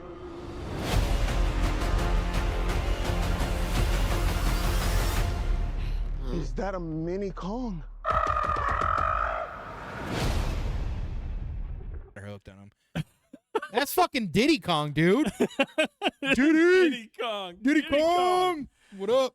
Racing. I don't know, Tone. I mean, what do you think, man? Is this the natural evolution of where we left off from Kong versus Godzilla? I mean, what's going on with the pink Godzilla? I guess. I don't know. I'm thinking it's got to do because you see the hollow earth holes have like Yes. that blue and pink. Which we You see a lot of saw. blue and pink, which you did see. Yeah, so Saw in which you Monarch. did see in Monarch as well too. I don't know if he's getting charged up with like different color of radiation. It's been interesting because people have taken different types of radioactive like radiation. Well, it's the same thing, right? Right. And pink is one of the colors on there. It's also an homage to one of my favorite versions of Godzilla from Godzilla 2000, the Millennium era. He had pink then as well too. Oh, On really? his tips, which a lot of people that are freaking out about the color can tell that they don't know Godzilla shit. But ironically, but yeah. So I don't know if that's like I don't know what it's doing. Like after the last battle, like. I got a lot of questions after the last battle because problem that I had Kong versus Godzilla is that there was a lot of little things that didn't get answered during the movie nor after Sure. or connected to King of the Monsters. And I feel like now that we don't have Millie around, now that we don't have some of those people, Yeah, where the Skarsgård's not in this? Like, where that's so weird. what the fuck exactly is going on? Are these guys still connected with Monarch? Like, hopefully we get some of those answered. I know it's mostly about these guys fighting, but it's like, you know, I'm just kind. I hope they explain exactly kind of what's going on. Like after that battle, was he tuckered out and needing a nap for a little while? Like, what is he in? I mean, that looks like the fucking Fortress of Solitude. Yeah, Is and I Superman mean, gonna if you pop look out? here, I mean, because there's a lot of discussions going on around about the color. Yeah, of yeah, the Godzilla. Rocky and Kree. I've seen that one. That's pretty funny. Like the color of Godzilla, and I mean, like, you know, is this a different one? I mean, obviously they're the same because I mean, look, I'm taking it as the same because there's blue here and then there's pink down here, so there's some kind of like Right. You know, evolution or so something happening with Godzilla. Godzilla looks like he'd been fucking eating Lost some a weight. low carb diet. Yeah, His man, look arms more are like, nimble. Yeah, like he playing basketball for the He's not fucking Thick Boy Celtics anymore. Yeah, something weird about it. So there is theories out there that it's not the same Godzilla. I don't know if they would really go that route. That would probably piss a lot of people off. I mean, who knows? But I mean, you know, whatever. Like it looked cool from the fucking trailer. Like I don't know, whatever. We'll see. Best tag teams. I don't know. The Rock and Sock connection was pretty fucking dope, man. Now you got to be, you know what I'm saying? Like, big fan of that. But, you know, I don't know. I'm again in looking at the trailer. This has the worry that I had with Kong versus Godzilla after watching it is that it just felt like we left a lot of that serious undertone story Sure. building with the family, Millie's family. I can't think of her Yes. name because who cares? Because it didn't make, you know, King of the Monsters. I was invested into what was going on because mom and dad were split and they went in two different sides. The following one, it was just kind of goofy. Like I have a hard time when children are leading the charge against things as the leader against big stuff and making huge decisions. Sure. I don't buy into it unless you're Bobby Fischer playing chess with a fucking death robot. So I feel like personally, watching all the legendary movies, I do feel like from Godzilla to what came after that, was it King of the Monsters, or no, Skull Island? Was this what came first? What was Skull Island and then King of the Monsters? So yeah, Skull Island was the second as a prequel. I feel like Godzilla was like the one that I was like, okay, I was like, cool, man, we're gonna explore the serious side of things. We know Monarch exists. And, we're going to build up to something that's going to be pretty deep and thought-provoking.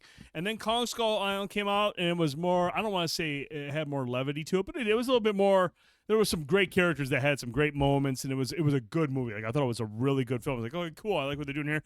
But then when we got to King of the Monsters, I was like, man, I feel like we're kind of losing focus a little bit with the Monarch side of things. We're losing a little bit of focus with the human side of things, which I get is the point. It's fucking monsters. People were mad in 2014 because they said that everybody's like, we didn't get enough Godzilla. No, and I get that, and I get they're catering to that crowd. But I mean, that's like I said, that's the lowest.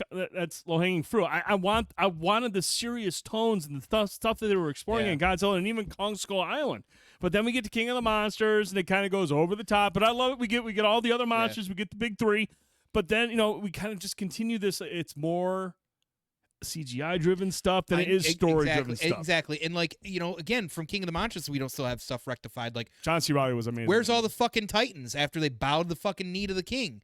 We don't see anything. There was this extra Muto there. There was fucking, they call him the Behemoth, codenamed Behemoth. The one looks like a big fucking tusked-out fucking woolly mammoth. Like, where's he? Where's the fucking spider dude or the fucking crab guy? Like, where are they all fucking at? And then because you get to Kong versus Godzilla, it's like, oh, just Kong versus Godzilla. Yeah, like where's everyone else at? They're just like, we're gonna sit this one out. We put Rodan back in the fucking volcano. He was easy to do. Rodan had other obligations. He had other films he was working on. Right, the conflict, the schedule conflict. It happens all the time. I mean, he did have his own set of films in there. It's a thing in Hollywood. Sometimes you're just, I can't be in the film. It definitely. I love King of the Monsters because I love the soundtrack. I love to see the characters, love the fighting, but I do agree that the human element, even though I feel like they tried to do something unique, splitting the family, doing all this stuff, you still have Millie Bobby Brown doing like, I'm just like the adults. No, you're not. You're a fucking kid. Go play Nintendo and leave me alone. Do something about it. But, we'll see. I'm still open to this. I'll see. I'm excited for it. I will say I'm excited for it. Right. But I'm not gonna lie, man. After seeing Godzilla minus one, it's just like, man, I feel like this is more the type of movie I want to see. But it's like I said, when you start introducing several monsters, it's very difficult to take the focus on because that's what people want to see. And I get that. They apparently have, because now some people are like, well, is this more about Kong or Godzilla these days? But people make the point that Kong is more relatable because he's got human-like features and different things, even though Godzilla smiled at him basically in the last movie. You know what I mean? Like, they really... I hope they fist bump in this one. I can't... somebody out, Brittany said she was bummed they didn't kiss. So that's not the first time I've seen that comment, sadly, Maybe either. they do it in private. And see, and look, everybody she wants the kaiju lovins. Everybody got jokes. Jeff said, what's up with the robo arm? That's a great question. I'm pretty sure he took it off Thanos' ass.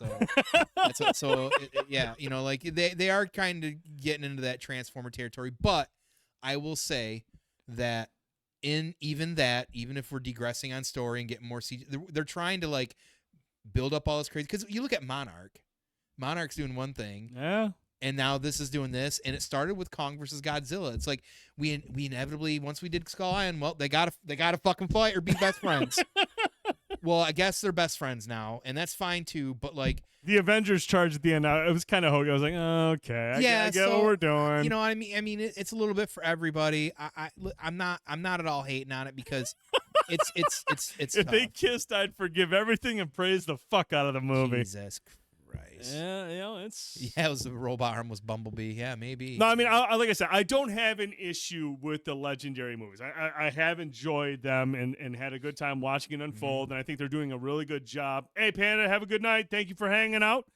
I think they've done a really good job at building the universe and building the monsterverse and creating a story. I do feel like Monarch so far has been a nice bridge for that, has been a nice like escape from the bombastic battles and kind of give you more of the Monarch stuff has always been appealing to me because the Monarch, when it comes to spy agencies and shit like that, I want to know about that. Yeah, I want to see shit get blowed up real good, but I want to see some more Monarch stuff.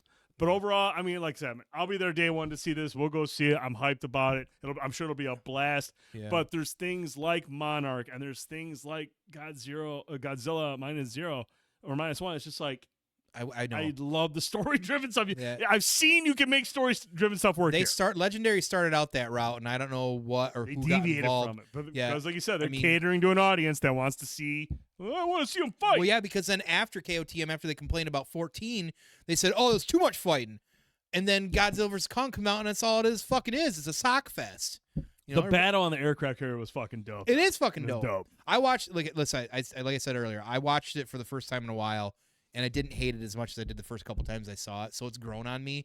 I'm just at this point with these. I'm just glad that they're exposing everybody to it. I talked to a friend of mine that I've known for 15 years. He asked me if his kid really wants to go see -1. Oh, really? He's 6 years old, and I said, "Don't take him to it. He's a little too young yet." And he's like, I want to take the boys, but I'm like, they're never gonna But- keep up with it. Right. Well, yeah, for sure. And I think Ethan would still just love it just because of the he spectacle. probably would. Anderson would be asleep, But he's He'd a be like, better "Can age we for leave?" that. But Yeah. like, but that to me to like hear that, Yeah.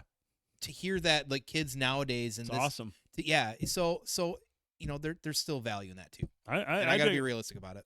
You're right. The fights are what you're there for the legendary film. I mean, you really are.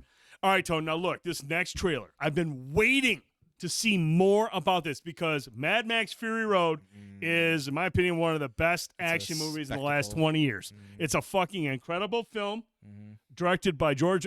I mean, masterful effort by George Miller. Practical. And seriously, man, anytime Charlize Theron just is whooping ass with grease on her fucking head, she's going to carry the film. And I loved Mad Max Fury Road. I've been waiting for the Furiosa trailer. I've been waiting to see something about this movie. And we finally fucking got it. So much I forgot about it. I do. I forgot about it for a while because I feel like this has been in production for a long time. Yeah. It got hit with COVID, slowed things down. So this thing's obviously been sitting for a while, but we finally got our trailer. Let's check out the trailer for Furiosa. Whatever you have to do.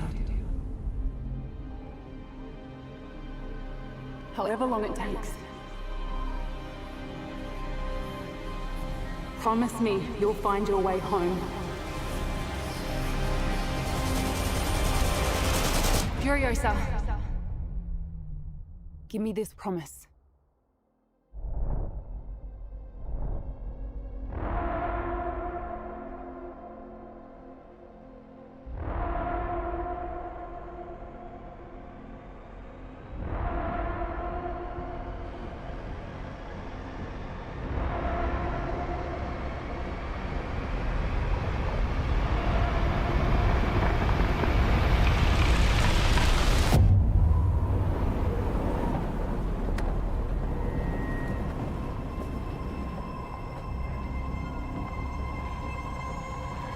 Ladies and gentlemen, start your engines.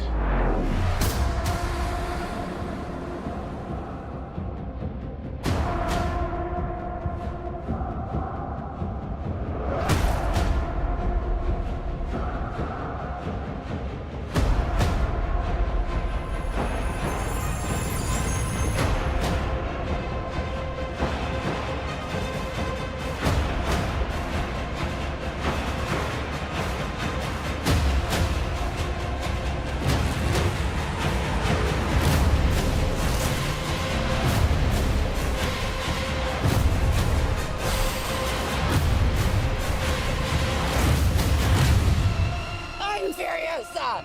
The darkest of angels.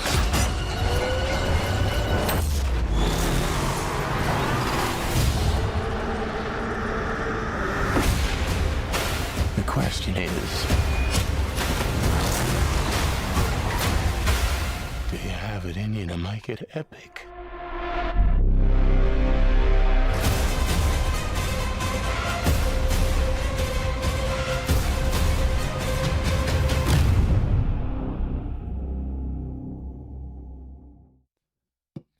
Fuck yes. In every fucking way possible. Mad Max Fury Road. When I saw that the first time in the theater, I literally thought my fucking eardrums were blowing up because of the That entire drive scene, man. Oh, dude, like I said, man, Mad Max Fury Road was one of those movies where I went to the theater and it was literally gorp face from like start to finish because you're just like, this is incredible. This is incredible. I mean, dude, this looks fucking dope. I love Anya Taylor-Joy. I think she is one of the most talented actresses like in Hollywood. Oh, like, goddamn, yeah. Fucking She's the future. awesome. She can do, dude. She just has this way of like conveying silent rage, and which is very much what Charlize Theron's Furiosa was. Yeah, you're right. She can just present this stuff where like she's calm, but you can tell she's fucking furious. And then you Furiosa. got so Furiosa. We saw Immortan Joe is back in this, even though the actor that portrayed him, who also portrayed Tone, or was it what was his name? He was in the first Mad Max. He's actually the bad guy in the first Mad Max. Toenail or Toe something like that. But yeah, he is Immortan Joe in Fury Road, but he did pass away, so it'll be somebody else playing Immortan Joe this time, which is unfortunate, but an amazing character. Immortan Joe was fucking just weird as fuck. But then you got Chris Hemsworth. You got a really stellar cast.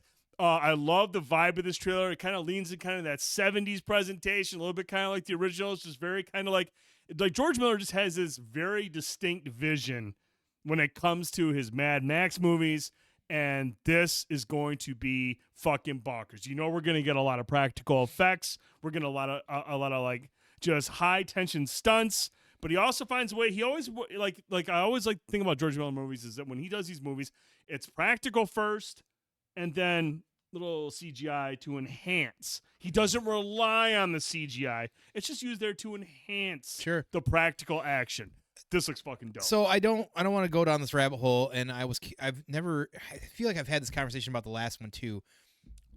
Is this like a reboot of some sort or a remake? Because how does it tie into the Mel Gibson versions of these? With even the last one as well too. Is he playing Max? I don't. Yeah, yeah, he is Max Rotansky. Like who was it?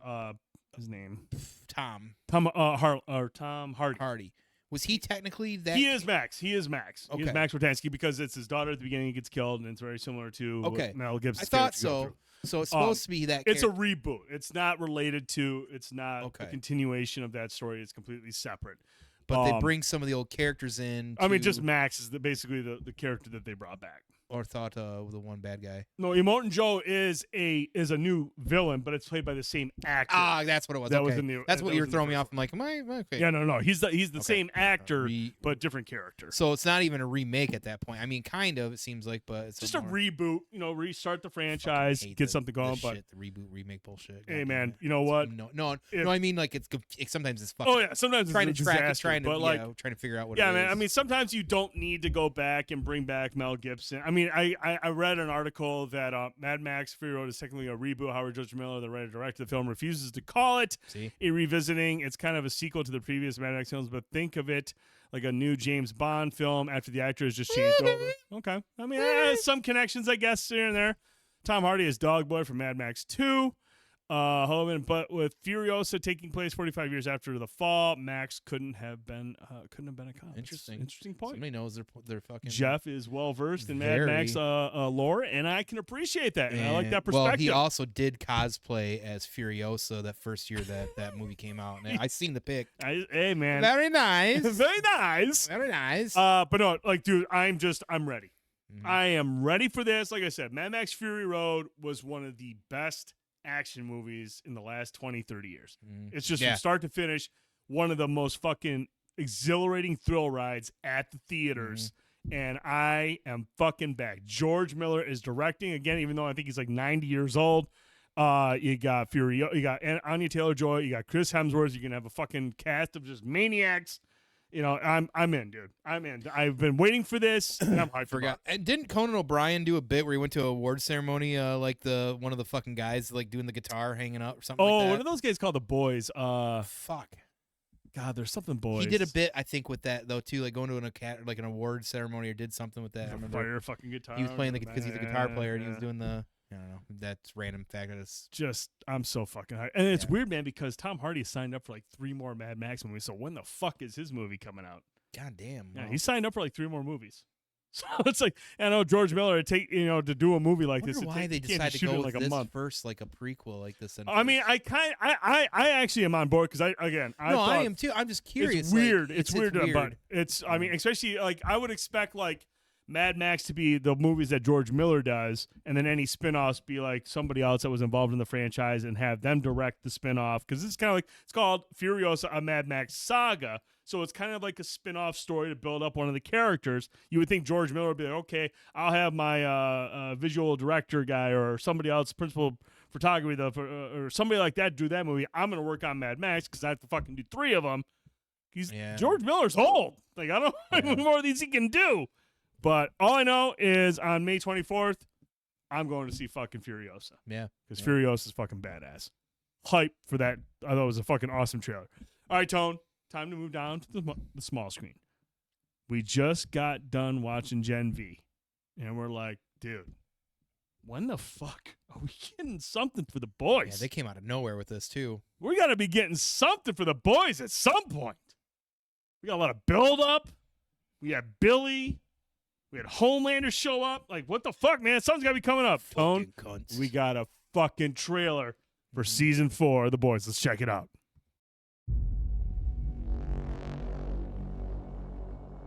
Rome. Greece. All democracies fail. Because people are fucking stupid.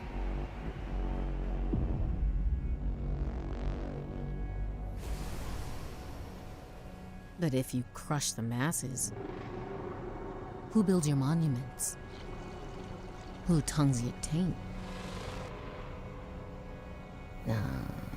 The people will tear it apart themselves. You just gotta nudge them a little. Then you get to swoop in, be the one saving it. Like Caesar. Like Caesar. Don't worry. If there's hell below.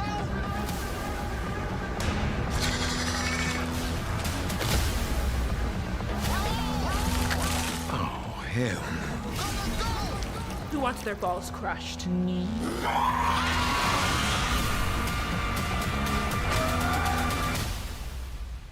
Your team.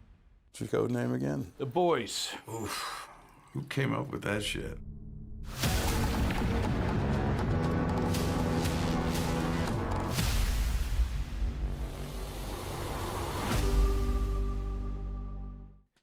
Yeah, you know we're already ready. Anytime I see Homelander just continuing down his path of just turning into a fucking maniac, I mean, the ultimate maniac, I'm just like, where's this season going, dude? Yeah, who fucking knows? Well, how is this season gonna fucking end? Yeah. When he's just clearly on the brink.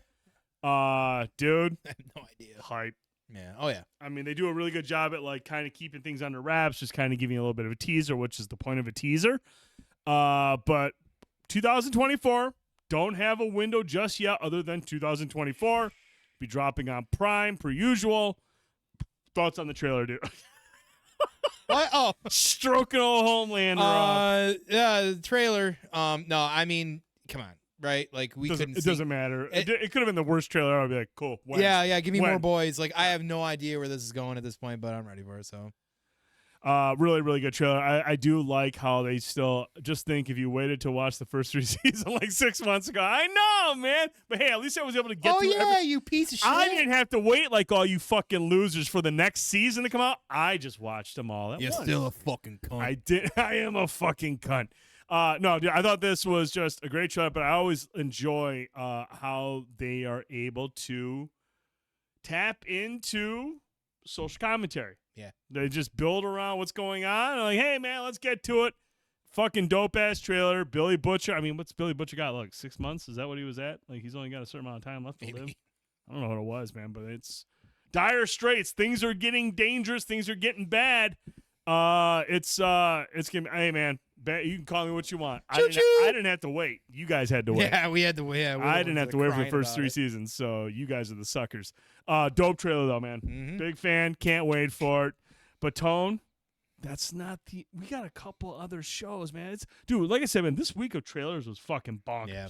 Now, this next trailer is a show that's also coming to Prime as well. Mm-hmm. And it's one that we heard about a couple months ago, and we were kind of curious, like, how are they going to handle Fallout in a TV show? Well, the first few photos we got prior to the trailer, we were like, okay. Yeah, dude, when we saw Okay. the soldiers, what are they? God, I can't remember what the hell they are. But you'll see them in the trailer. When we talked about this, we're like, is it going to lead into a more goofy, kind of like silly, kind of like Twisted Metal? Are they going to kind of lean into the silliness of it, or are they going to take it gritty? What are they going to do with Fallout? Because you can go multiple ways with it. You really could. Let's check out the trailer for Fallout right now.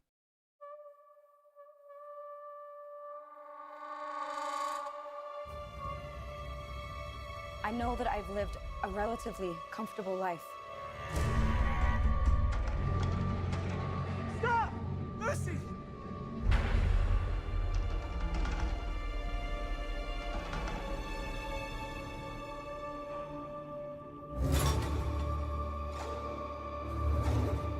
You need to go home.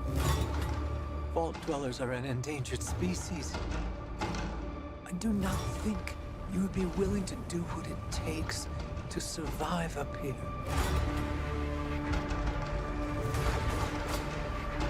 If you insist on staying, then you will have to adapt. Uh-huh.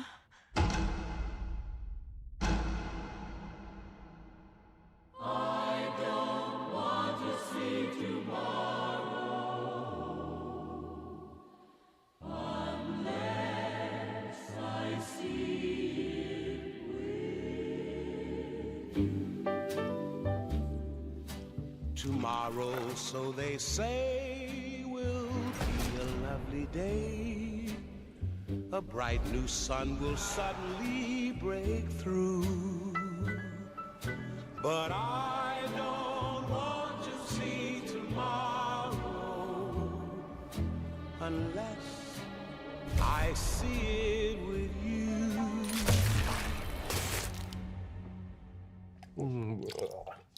I grabbed a moldy one.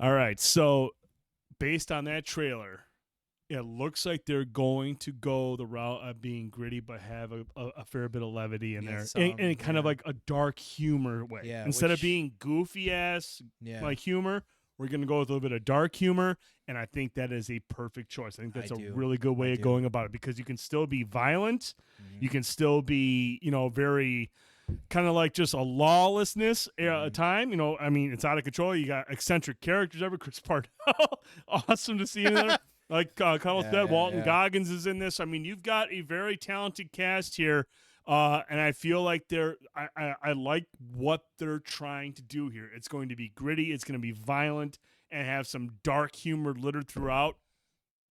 I'm ready to go through this world. Yeah, I'm very vocal about not liking this game series whatsoever, but at the same token, also very vocal about really loving the aesthetic and the world that they've built with it.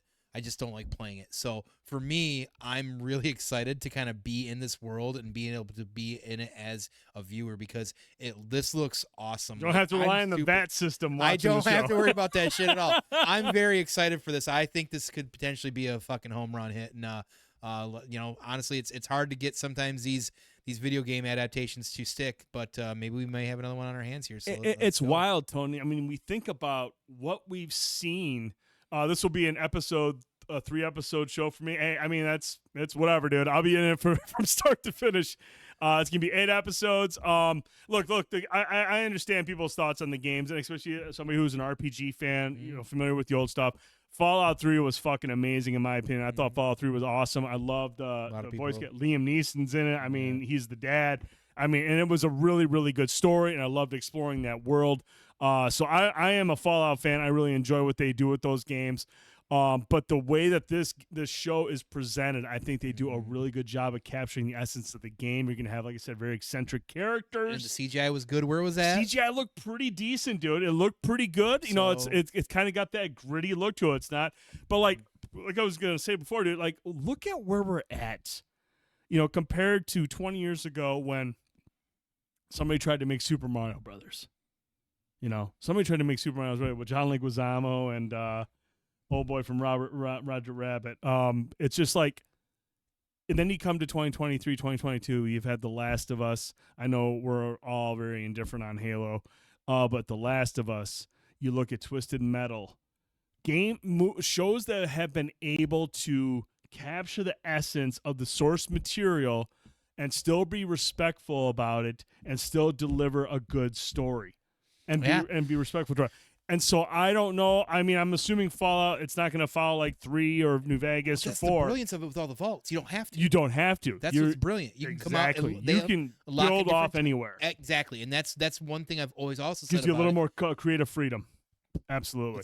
You can set different time periods where they release, late, early, wherever, whatever. So, I mean, let's see. I mean, Jeff, I mean, you and I will be indifferent. I mean, look, man, I love Super Mario Brothers, the games. I grew up in the 80s and 90s. Super Mario Brothers is shit. It's a trash movie. There is an interesting deep dive behind that movie. There's some interesting things about that movie and the I don't know if it was a social commentary piece, but where they're trying to come from a distance. It doesn't fit as a Mario Brothers movie necessarily, but there's some interesting things that earlier this year that when I was reading people's takes on them and what they were saying that movie was representing, and I don't want to get down this rabbit hole right now, but that I was like, wait. I think these are people making things up long after the fact to try to fucking sell shit movie. It's different than that. It's like people sitting down and saying, "Let's really stop and like pull this apart and look at it." You gotta look it up. It's if wild that's the shit. case, it's then the shit. creators of the show have failed miserably because you're supposed to make a Mario Brothers movie, right? Not a fucking deep dive social commentary movie that nobody understands for 30 years. It's wild, but I'm telling you, you got to be open minded on that one because I didn't believe it until I fucking. But then again, it. Bob Hoskins was a pretty good actor, and why would he pick that movie unless he knew something else was going on there? Who knows, man. I'm telling you, it's the weirdest shit I read though this year. What was his name in Roger Rabbit? Was it Eddie Valiant? Yeah, he's fucking awesome as Eddie. I liked him because he was a drunk. All right, Tone. So we're not done talking about video game TV shows. Okay, so we saw Fallout, and I'm not talking about The Last of Us Part 2. I'm not talking about a SOCOM game show that's never coming, just like the game. But let's check out the trailer for Season 2 of Paramount Plus's Halo. You deserve the truth.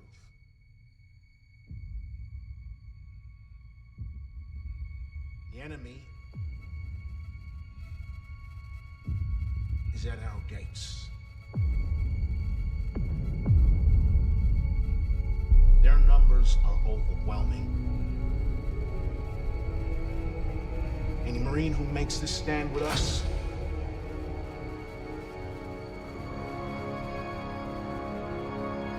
will not survive the day. For every moment that we hold the enemy at bay, more innocent people can escape.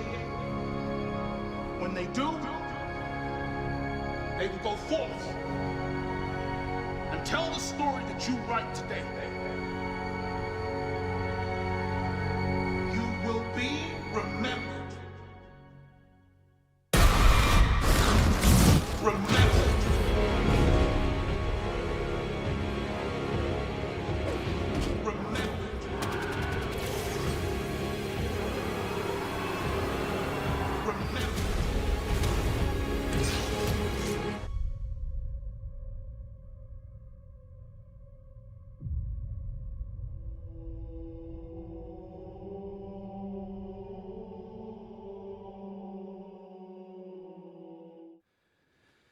Tone, 4 days before the Super Bowl, where hopefully the Detroit Lions will be representing the NFC, you and I are going to sit down and watch the first episode of Halo Season 2 to see what Master Chief and company No, I'm are not. getting into. I got receipts. Go back to the video last year. I said I wasn't watching season 2. Don't make me watch it alone. You're gonna watch it alone. I'm not watching this shit. I meant that when I said that. Oh man! You can review it singularly. Nothing about that trailer got you going. I counted twice that I saw the helmet on him in that trailer. Hey, man, I mean, why would you want to put a helmet on that face, dude? Yeah. Look at that face. Cool. That's the Chief we all know. I got a trick. I appreciate that, bro. I like how they don't give a fuck about the fans. Everyone bitched about a helmet. Here we have 30 seconds with Master Chief with no I'm gear good. on. I ain't watching this shit. If Master Chief doesn't keep fucking somebody this season, I'm going to be thoroughly disappointed because not only did he not wear a helmet, he didn't wear a helmet down there either. Probably didn't pull out. Who knows what he created? Right. Yeah. There was no redeeming quality in that trailer that got even remotely piqued your interest. The first one did that, tried to hook you with the trailer too, and didn't. And then you watched it, and you're like, oh no, no. I literally like. I'm not gonna. Not gonna waste my time. I'm just trying. I'm trying. The only reason I put this here is to try to trigger you. Yeah, I'm not gonna waste my time on it. It's fine. I'm moved on from that. Tune in on February 15th, where Tony and I sit down to talk about the first episode of Halo Season 2 and how it is able to redeem itself after its Season 1 shortcomings. Nope. Can't wait for that discussion. I'll be watching, We're literally Lord of the not going Rings. to talk about it because I don't care. All right, Tone. Now look, this next trailer hit 93 million views a couple days ago. 93 million fucking views, dude. Yep. And had to get released early. Why? Because some fucking rock star's kid leaked the fucking trailer for Grand Theft Auto 6. Dude, like if there's ever been a game, a franchise that just shakes up the industry, once every generation. I'm not even talking. Maybe twice. Depends if they bring out a Red Dead game. But usually it's once every generation they release a game. But I think, was it PS3? Well, PS3 2013 was when GTA 5 first hit. GTA 5 came out, and then was Red Dead a PS4, Xbox One game? Red Dead 1 came out in 2010, and then it was 2013 was GTA 5, and then Red Dead 2 came out in PS4. Yes, that was PS4 era. Yeah. Dude, they do one game, and then they do like 25 remasters and re-releases and what have you. Yeah. But dude, GTA 6, we knew we were gonna get a trailer. Some Rockstar employee's kid decided to fucking leak it. Probably getting beaten within an inch of his life by his dad right now because his dad probably got fucking fired. But sock hurts. A lot of anticipation for this trailer, dude. It was supposed to drop Tuesday. Yesterday. Yeah. Was it yesterday? What day is it? It's Wednesday. It's supposed to drop yesterday. Let's check out the trailer for GTA 6.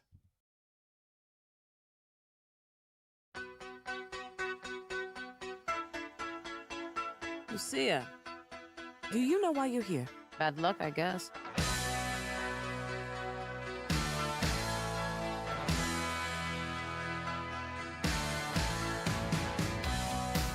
There was a girl I knew. She said she cared about me. She tried to make my world the way she thought it should be. Yeah, we were desperate then to have each other to hold. But love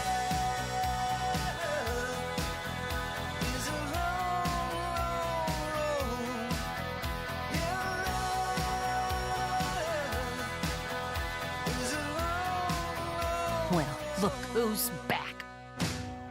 The only way we're gonna get through this is by sticking together, being a team.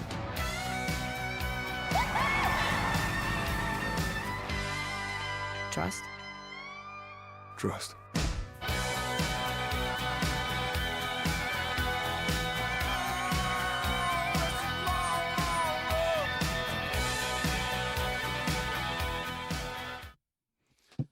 All right, Tone. Obviously, we're going with that Bonnie and Clyde vibe with Grand Theft Auto Florida. 6. Florida.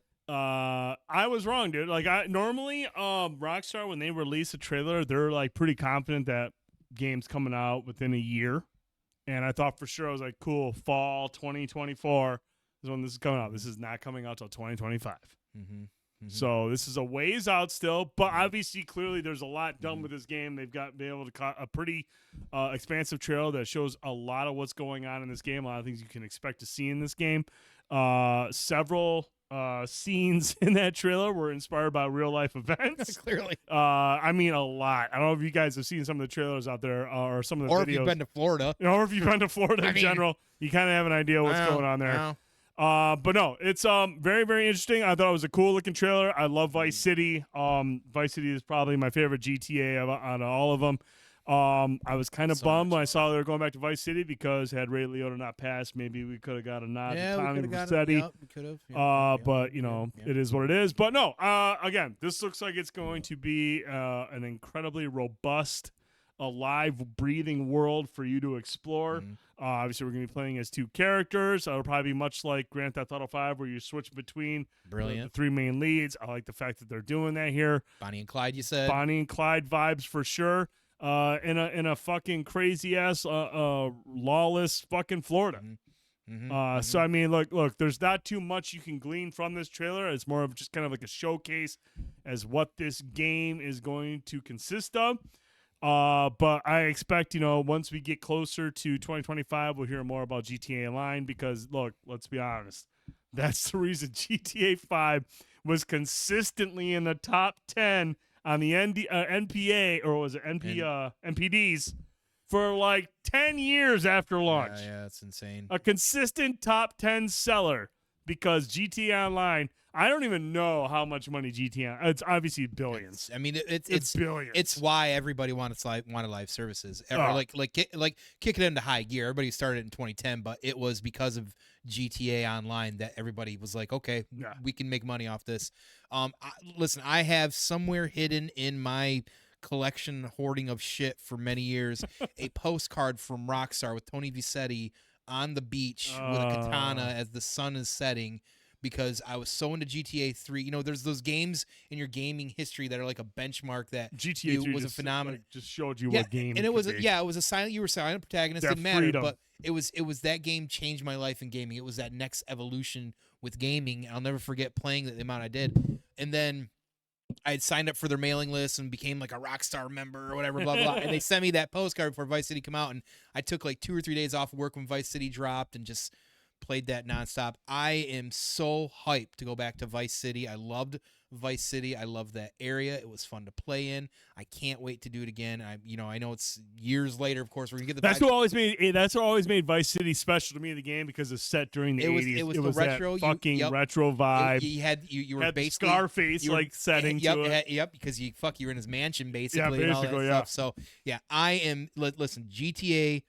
We don't talk about a lot around here except for complaining about the online or whatever. And I do hate Rockstar, a lot more love than hate. They didn't do what they should have done with Red Dead Online, and I love the Red Dead stories. GTA 5 story, playing through that, the way they able to pull out 3 characteristics of every person that plays GTA and separate them and create storylines.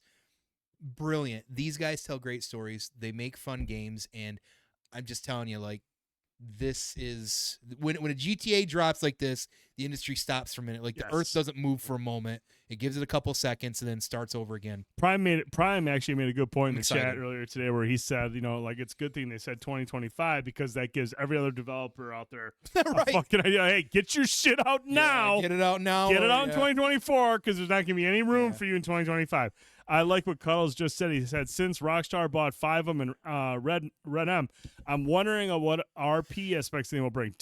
Cuddles, I firmly believe that they will build the online portion to cater to RP fans because RP took off so much. It's part of the reason why it's so obviously, they're going to keep a lot of the same stuff that made GTA Online financially beneficial to them. Very what's the word I'm looking for? Lucrative. But they also understand how appealing RP is and how it attracts people to the game through stuff like Twitch and whatnot.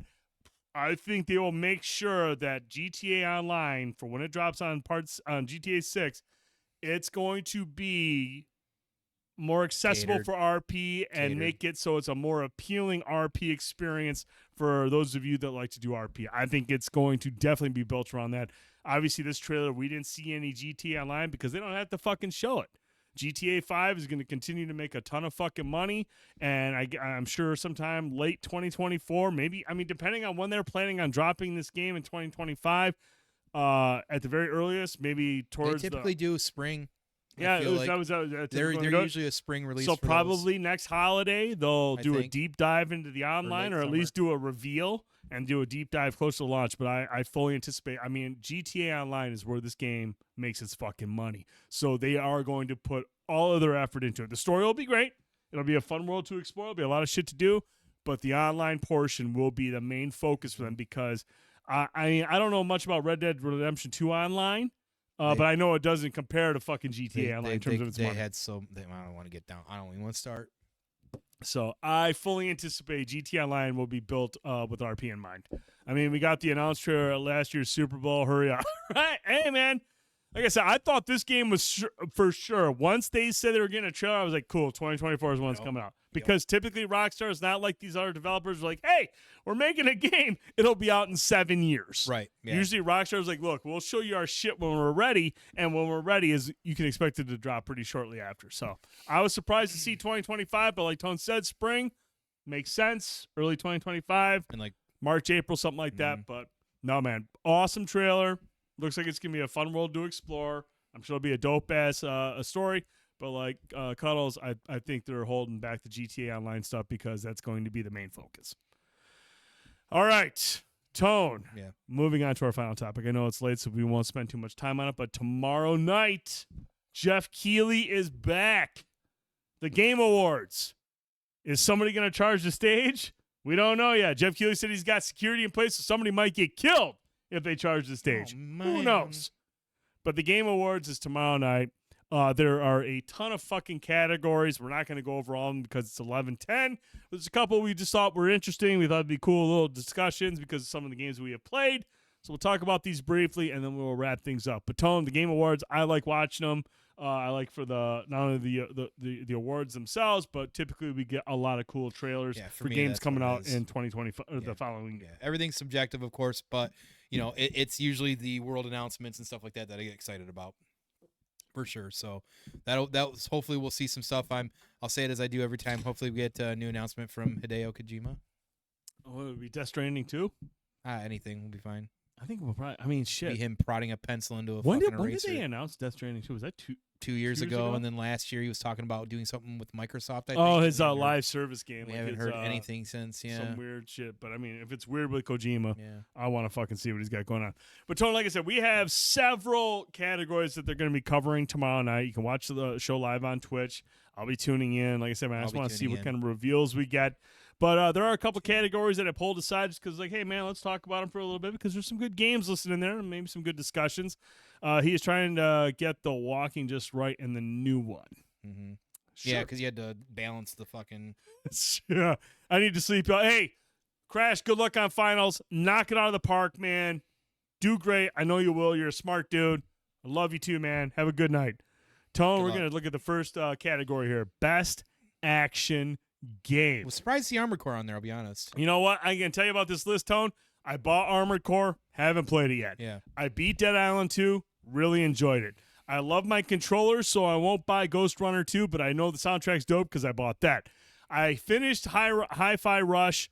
I really thought Hi-Fi Rush would have been the Game of the Year candidate for an Xbox game. Even more so than Starfield. I haven't finished Starfield, but Starfield hasn't grabbed me quite like Hi-Fi Rush. Hi-Fi Rush is fucking awesome. It's fun. It's exciting. It's got a great soundtrack. Remnant 2 is a game I'm waiting for more people to get or for them to add fucking crossplay to. Yeah. I love the idea of Remnant. Cuddles is right. Remnant 2 is really good. I played a decent amount of Remnant 2. I've really liked it, but I need a crew to play with, and I need them to add crossplay. It's on Game Pass. It is. They need to add fucking crossplay. Just had crossplay. I bought it on fucking there, but Tone doesn't have he doesn't have it on Game Pass. I need to play with a crew to enjoy Remnant 2. But for my money, Tone, out of these games, did you play Hi-Fi Rush? Yeah, I really enjoyed Hi-Fi Rush. I honestly haven't touched Remnant 2 yet, and I wouldn't be surprised if that ended up being the winner out of that group. But, I mean, Armored Core is a great game, and I haven't touched that yet either. I've played some of the old ones, but it's a very niche kind of series. Very as well, niche. Too. Hi-Fi Rush is something that everybody can get their hands on, and honestly, I've watched some people. I think Cuddles played Dead Island 2, and I was surprised how good that looked. Mm-hmm. Dead Island 2 is actually, dude, for a game that was in development hell by Daedalus Studios, it was a polished, good, fun experience. I thought it was a really nice game. Yeah. When I finished, I was like, you know what? That was pretty good. Yeah. I was expecting a fucking technical disaster. Yeah, but it wasn't. It was a good game. I think this will be. It's going to be interesting to see where this leads. I think it's such a weird variety there, so we'll see. Brian, I agree with 100%. Dead Island 2 had no right to be as polished as it is. It is and it's a fun game. Like, it's a really fun, overall good game. I want to play Ghost Runner 2, but like I said, I don't have the patience for it. Armored Core, I just haven't had the time for it. And Remnant, I need to be able to have crossplay so I can play with a crew consistently. Or like Carl says, just fucking download the goddamn thing on Game Pass. But out of this group, I'm going to go with Hi-Fi Rush. I just thought it was a huge surprise. It was a game nobody saw coming. It was a shadow drop last year during the was it during the Game Awards? I think so. A shadow drop. I mean, it is. No, it was something. It was one of their Xbox things. Oh, it was their indie show. Yeah, or not their indie show. I think it was they had a showcase. Yeah. Like but Hi-Fi Rush was fucking amazing. It was fun. It was Good a great story, great animation. I would really hope that Hi-Fi Rush wins here, but I could see Armored Core because it's from Software. You know, they just have that pull with the awards, but I would really like to see Hi-Fi Rush here win for sure. All right, Tone, we have Best Action Adventure Game. This is a pretty stacked list as well, This too. is a stacked list. We have Alan Wake 2, which I have not played. I want to finish Alan Wake 1 before I get into Alan Wake 2. By all accounts, though, Alan Wake 2 is supposed to be just an incredible experience. Yep. So kudos to Remedy for kicking out an awesome game. We both finished Marvel Spider-Man 2. Really, really amazing game. I finished Resident Evil 4. I fucking loved it because I actually never played Resident Evil 4. Cuddles point out what a lot of people have an issue with as well too. Which is there was an issue with this, and I think it was Best Ongoing Game where you have like No Man's Sky and stuff. They had fucking Cyberpunk. Because they added the Phantom, I was like, well, that's not an ongoing game. Jesus Christ. I didn't understand that at all. And then there was a game that was added in the independent indie list that everyone was like, well, it's not independent. I mean, there was some bullshit with that. But yeah, Resident Evil 4, I loved it. I thought it was a fucking awesome game. But I mean, it's still based on a game that's already been out. You know, and from my understanding is there's not a whole lot of change to the story. So it's interesting that that's in there. Star Wars Jedi Survivor. I liked that game. I thought it was a really interesting title. But Spider-Man still kind of takes the edge for me on that one. But then Legend of Zelda Tears of the Kingdom, I'm sorry, I can't. You know, I can't in good conscience say that because that'll be the one that wins. I just can't get into those fucking games, dude. It'll be the one that wins, though, I guarantee. It will. I mean, it's the highest probability of the bunch, but I wouldn't be surprised if Spider-Man makes a late run at that.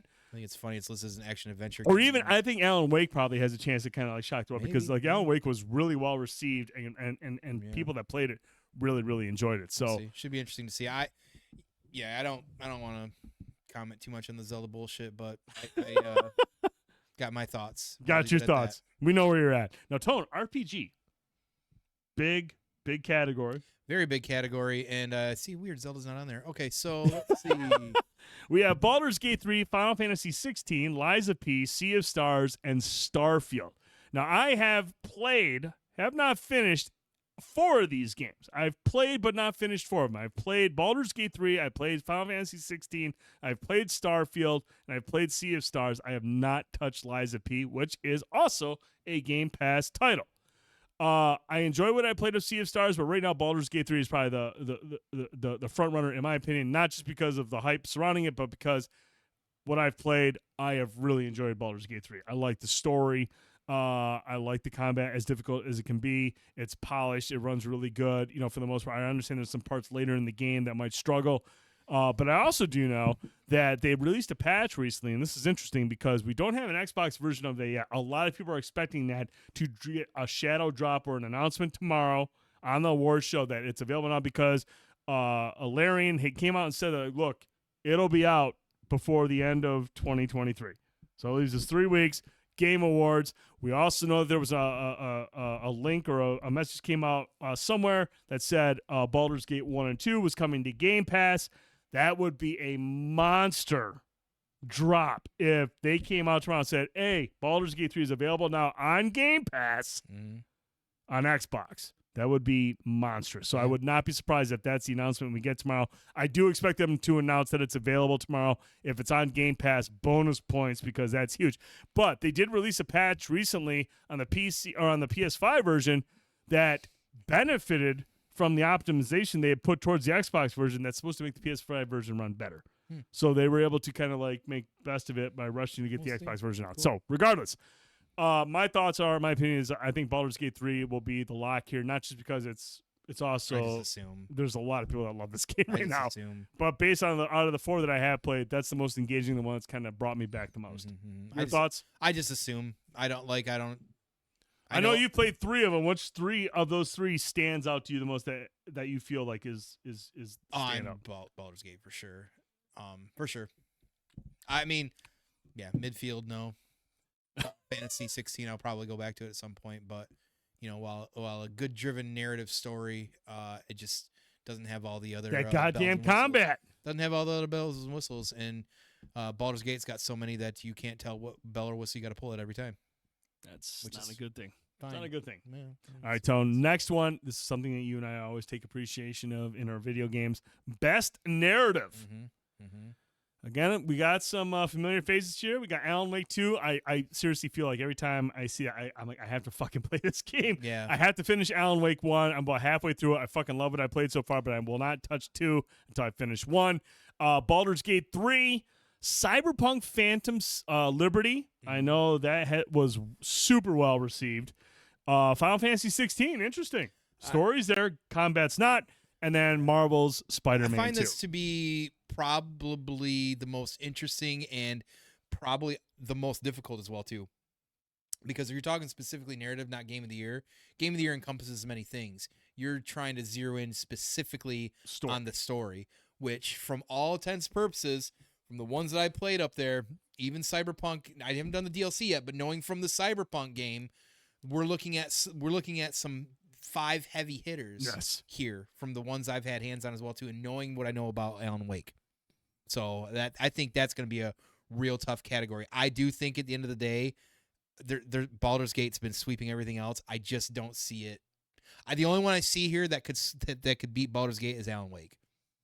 See, I feel like what they do with the Game Awards, I feel like Keeley does try to be a little bit diplomatic. He doesn't try to favor one title. Like, I don't think he wants Baldur's Gate 3 to just run roughshod and just clean everything up. So while Baldur's Gate 3 is like maybe the obvious choice because of how popular it is and how it's cleaned up in a lot of awards since then, I do think I could see something like Alan Wake 2 or even Liberty, Phantom Liberty. Because, I mean, when that came out, a lot of people said that is like peak fucking storytelling from CD Projekt Red. Well, I mean, if that's the case, if he's playing it in a certain way, you got to be careful because then you potentially is it tarnishing your legitimacy of a. It is for sure. I just feel like that's how it's always been in the past. Like, I mean, when there's one clear cut winner, and they don't clean up in some of the minor categories, which would, in my opinion, would lead me to believe like, look, if this is the game of the year.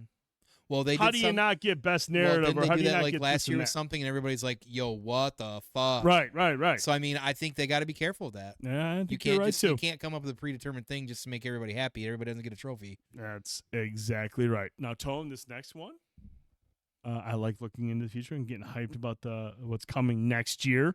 Most anticipated game, Hades 2. Like a Dragon, Infinite Wealth. I don't understand. I didn't really understand why that was on there. That was kind of weird. Yeah. Final Fantasy VII Rebirth, Star Wars Outlaws, and Tekken 8, a fucking fighting game. Out of all those games, Tone, Most anticipated title For me or for everybody? for you, Rebirth. without question. Yeah.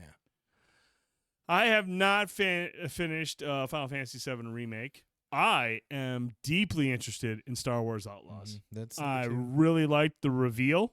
I thought it was great. I thought it looked fucking fun. I thought it looked like very, very promising. And so for me, Star Wars Outlaws. Hades 2, I really enjoyed Hades. I thought that was very challenging, had a very cool style to it. Supergiant just has a way of making great games. They're just consistently what they do. Like I said, Like a Dragon, Infinite Wealth is a very bizarre choice to have on a most anticipated game. And Tekken 8, I mean, just whatever. It's fighting. I just don't do fighting, man. Now, tell them the final category, the most important one, the one that everyone wants to see. Game of the fucking year. And here we are. Alan Wake 2, Baldur's Gate 3, Marvel's Spider-Man 2, Resident Evil 4, Super Mario Bros. Wonder, and fucking Tears of the Kingdom. Well, I definitely don't see Redfall up there, but if I had to guess, Redfall. I would say that it's probably going to be Baldur's Gate 3. But caveat is because everybody gets a trophy, apparently, it'll be Zelda and the walls will come down and there will be no more Game Awards next year. I would be, look, based even just on the hype surrounding a game, I would be shocked if Baldur's Gate 3 doesn't get this. I really liked Marvel Spider-Man 2. I think Marvel Spider-Man 2 is a really, really fucking good one of the funnest game. games I've played this generation. Resident Evil 4, I really enjoyed my time with that. Super Mario Bros. Wonder, I have been playing that more and more, and I haven't beaten yet, but I will say it's a little bit on the easy side. Yeah. I was kind of disappointed with that. It's relatively easy. No timer now. Yeah. Again, I feel like not playing Alan Wake 2, I'm really pissed about this. I know. I want to get into that because Remedy's awesome. I love Control. But I mean, yeah, it's a kids game, but Mario games can be very difficult. They've shown before that they can make those games incredibly difficult. But I can't get into Tears of the Kingdom. If Tears of the Kingdom comes away with this after what I played, I'll be fucking mad. I'm telling you. I'll be fucking mad. Be prepared for that swerve. But it'll be interesting to see, man, how this plays out. Yeah. And the other thing that always comes into play with these Game of the Year awards is when did the games release? I mean, when these judges are in there talking about, oh, look, fucking Legend of Zelda came out, in March? It's kind of like an afterthought. I played it, but now I'm playing Baldur's Gate 3, and I fucking love it. It's more in my forefront. It's more like, it's in the now. Alan Wake is the same thing. Resident Evil 4, older game, came out at the beginning of the year. Spider-Man's relatively new. I just don't know if Spider-Man 2 is. I still think Miles Morales Spider-Man is the best Spider-Man out of those games so far. But man, it'll be interesting to see. I feel like Baldur's Gate 3, this is a lock for Baldur's Gate 3 based on the critical reception, the way that people have loved it. I'll be shocked if Baldur's Gate 3 doesn't come out as Game of the Year. I would be really shocked by that.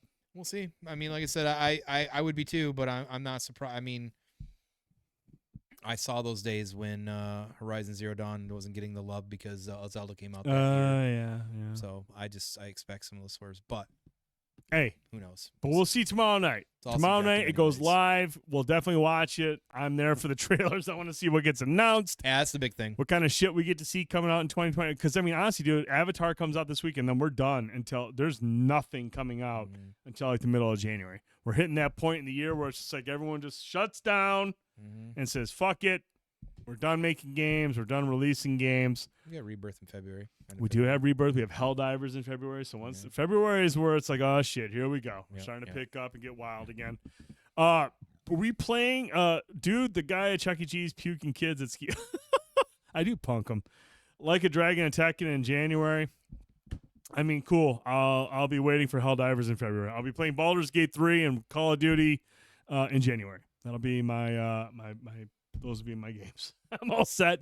Until then, we're playing COD tomorrow, as in Thursday night. I mean, fuck, if you'll play COD with me on Friday night, because Season 1 is out. We got new maps. We got new guns.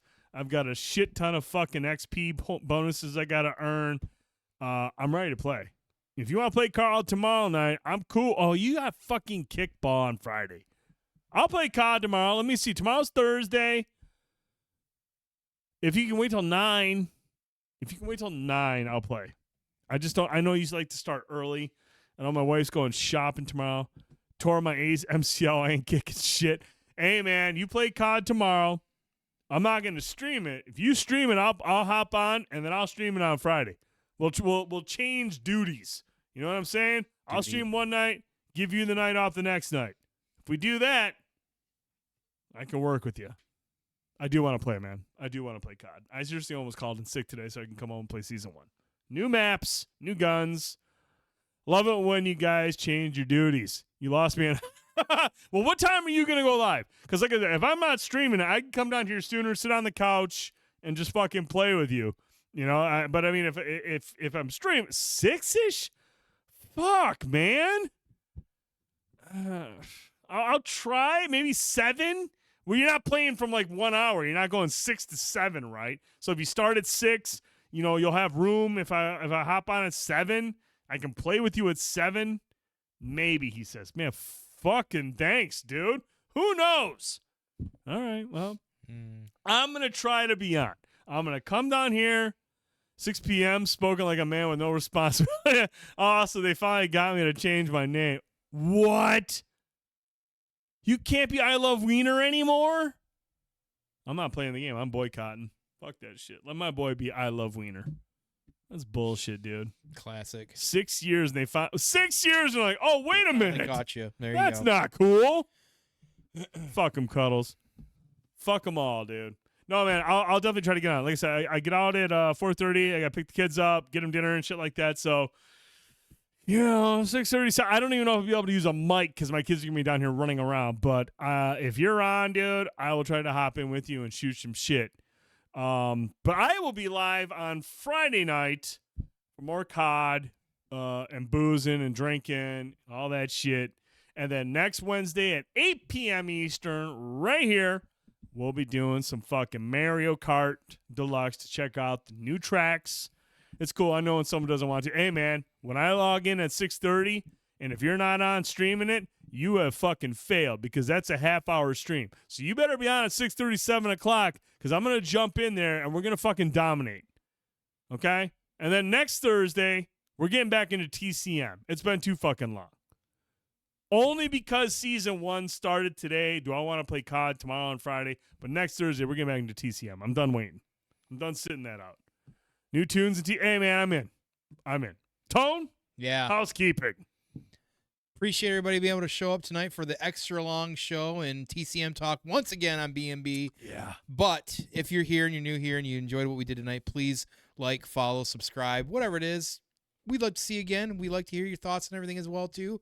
Always, as you remember, as I always like to say, please continue to do what you do, which is share us out on social media and make sure to share us with your family, cousins, friends, Thanks, even your aunt who might be twice removed. Let her know as well, too. So, if she's hot, she's welcome. There you go. So, hey, we appreciate y'all for sure to be able to be here when you can. We know it's busy. We know it's late, but a lot of stuff to cover at this time. Yeah, well, TCM's like every other show, though, to be fair. So, but hey, no, again, we love y'all. We appreciate it. It's been fun tonight. There's a lot of content, a lot of things to go over. I know with us, having to move schedules around. But yes, next week, 8 o'clock, we're going to be back with some Mario Kart, last community night of the year. Really excited to do that. We're going to try to make a little bit more event, do some fun things as well, too. So make sure to be in there. Tune in for that. If you want to play, please play. If you got somebody that wants to play as well, too, or you know somebody, let them know as well, too. We really appreciate anybody involved in that. Make sure to check 7 p.m. live every Monday night.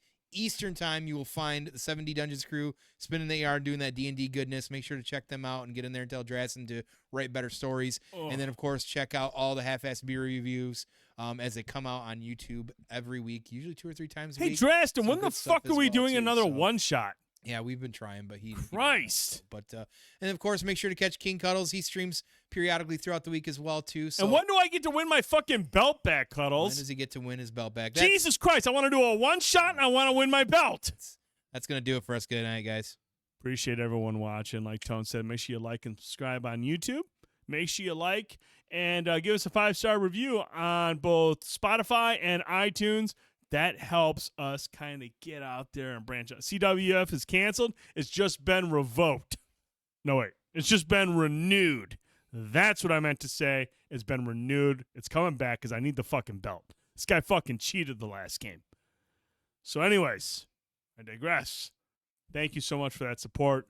The likes, the loves, the comments, all that stuff that you guys put. If you're listening on Spotify, click in there and get into the questions and the polls. I put that shit in there for you so you can be a part of the discussion, share your opinions. We want to hear from you. So we appreciate your support there. Fanboy Tone, I'm the Dude 79. We'll see you next Wednesday at 8 p.m. Eastern for some more fucking Mario Kart. Shells. If not, Friday night. Blue more shells. Call of Duty. We're going to no fucking blue shells. shells. You evil son of a bitch. Have a great night. Have a great weekend, everybody. See you soon. Ba-da-ba.